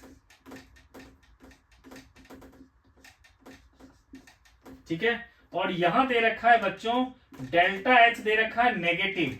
तो बच्चों डेल्टा H नेगेटिव का मतलब क्या होता है, एक्सोथर्मिक रिएक्शन। तो कहेगा क्या कि इसके लिए सारे फेवरेबल कंडीशंस बताओ। ठीक है, तो देखो बच्चों क्या क्या कर सकते हो आप लोग। तो सबसे पहली बात है ना, कहेंगे इफेक्ट ऑफ कॉन्सेंट्रेशन। ठीक है, तो देखो बच्चों एक तो मैं बता रहा हूं कि कैसे करना है आपको, ठीक है, फिर बताऊंगा मैं कि एक इंजीनियर की ज्यादा सैलरी क्यों होती है एक नॉर्मल जो वर्कर होता है उससे। ठीक है, इसी एग्जांपल से समझाऊंगा। तो इफेक्ट ऑफ कॉन्सेंट्रेशन में बच्चों आप लोग को पता ही है कि अगर हमें रेट ऑफ फॉरवर्ड चाहिए, मैं चाहता हूं मार्कर आगे रोल कर जाए, तो क्या करूंगा, मैं पीछे बढ़ा दूंगा और नीचे नीचे कर दूंगा, है ना, यही होगा बच्चे। अगर ये इक्विलिब्रियम में है, मैं चाहता हूं ये आगे जाए, तो उसके लिए क्या करना पड़ेगा, इसको नीचे और इसको ऊपर, है ना। तो यहां पर लिखेंगे increase the concentration of reactant, increase the concentration of N2 and H2 and decrease the concentration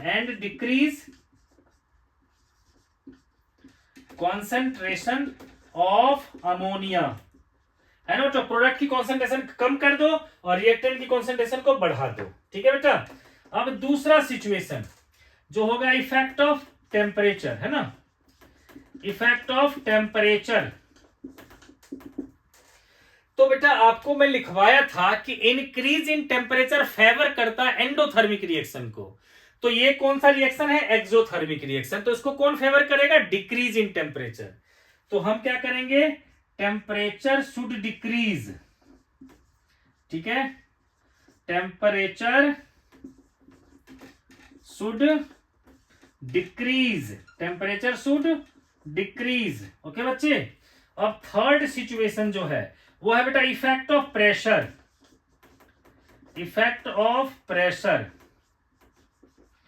तो देखो बच्चों आप लोगों को तो पता ही है इफेक्ट ऑफ प्रेशर तभी होगा जब दोनों साइड में मॉलिक्यूल्स इक्वल नहीं होंगे। तो देखो यहां पर कितने 1 + 3 4 हो गए और यहां पर 2। बच्चों इसे कंफ्यूज बिल्कुल मत करना, ये मैंने जी लिखा हुआ है, ठीक है ना, ये है जी, है ना। देखो बच्चों यहां पर देखो 4 मॉलिक्यूल, वहां पर 2 मॉलिक्यूल, तो दोनों साइड में इक्वल मॉलिक्यूल्स नहीं है, इसका मतलब प्रेशर का कोई ना कोई इफेक्ट होगा। तो देखो बच्चों मैंने प्रेशर के इफेक्ट में बताया था आपको कि if pressure of the system increases then reaction will shift to the direction having less number of molecules. यानी कि अगर प्रेशर इंक्रीज करोगे तो रिएक्शन उधर जाएगा जिधर लेस मॉलिक्यूल हो। तो देखो बच्चों हमें तो चाहिए ये साइड। अब देखो अगर प्रेशर को इंक्रीज करूंगा तो रिएक्शन जाएगा लेस मॉलिक्यूल के साइड। तो लेस मॉलिक्यूल किस साइड में? प्रोडक्ट साइड में। तो हमें यही तो चाहिए। तो क्या करेंगे? प्रेशर शुड इंक्रीज, है ना बच्चे। क्या लिखेंगे? प्रेशर शुड इंक्रीज, है ना। तो ये हो गया बच्चों इसका। अब जो मैंने लास्ट में कहा था बच्चों कि आपको ये बताऊंगा कि एक नॉर्मल जो वर्कर होता है और एक इंजीनियर होता है। इंजीनियर की लाखों में सैलरी होती है और जो वर्कर का हजारों में सैलरी होती है। ठीक है, क्यों होता है आप इसको इसी चीज से समझ लो। मान लो बच्चा एक जो है कॉमर्स का कोई बच्चा था, वो गया बच्चे अमोनिया का प्रोडक्शन हो रहा था कहीं पर, एक पाइप से मान लो N2 गैस आ रहा था, एक पाइप से H2 गैस आ रहा था, ठीक है, और अमोनिया को बनाना था। ठीक है, तो एक कॉमर्स का बच्चा गया, है ना, उसने क्या किया कि नाइट्रोजन वाले गैस वाले पाइप को खोल दिया, हाइड्रोजन वाले पाइप को गैस को खोल दिया और अमोनिया बनने लगा, है ना। तो आपको बच्चों जो बच्चा साइंस का है उसको मोल कंसेप्ट में ही पता है हमें कि इसके 1 मोल के लिए इसका 3 मोल लेना पड़ेगा, है ना। यानी कि इसका अगर 1 लीटर गैस लेंगे तो इसका 3 लीटर गैस लेंगे, है ना।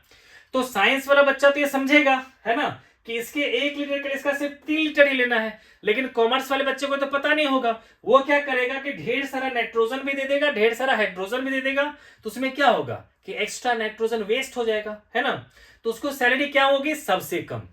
लेकिन जो साइंस का बच्चा है लेकिन कम से कम फर्स्ट चैप्टर पढ़ रखा है, वो क्या करेगा? उसकी सैलरी उससे ज्यादा होगी, क्योंकि उसको पता है ये रिएक्शन पता है ना।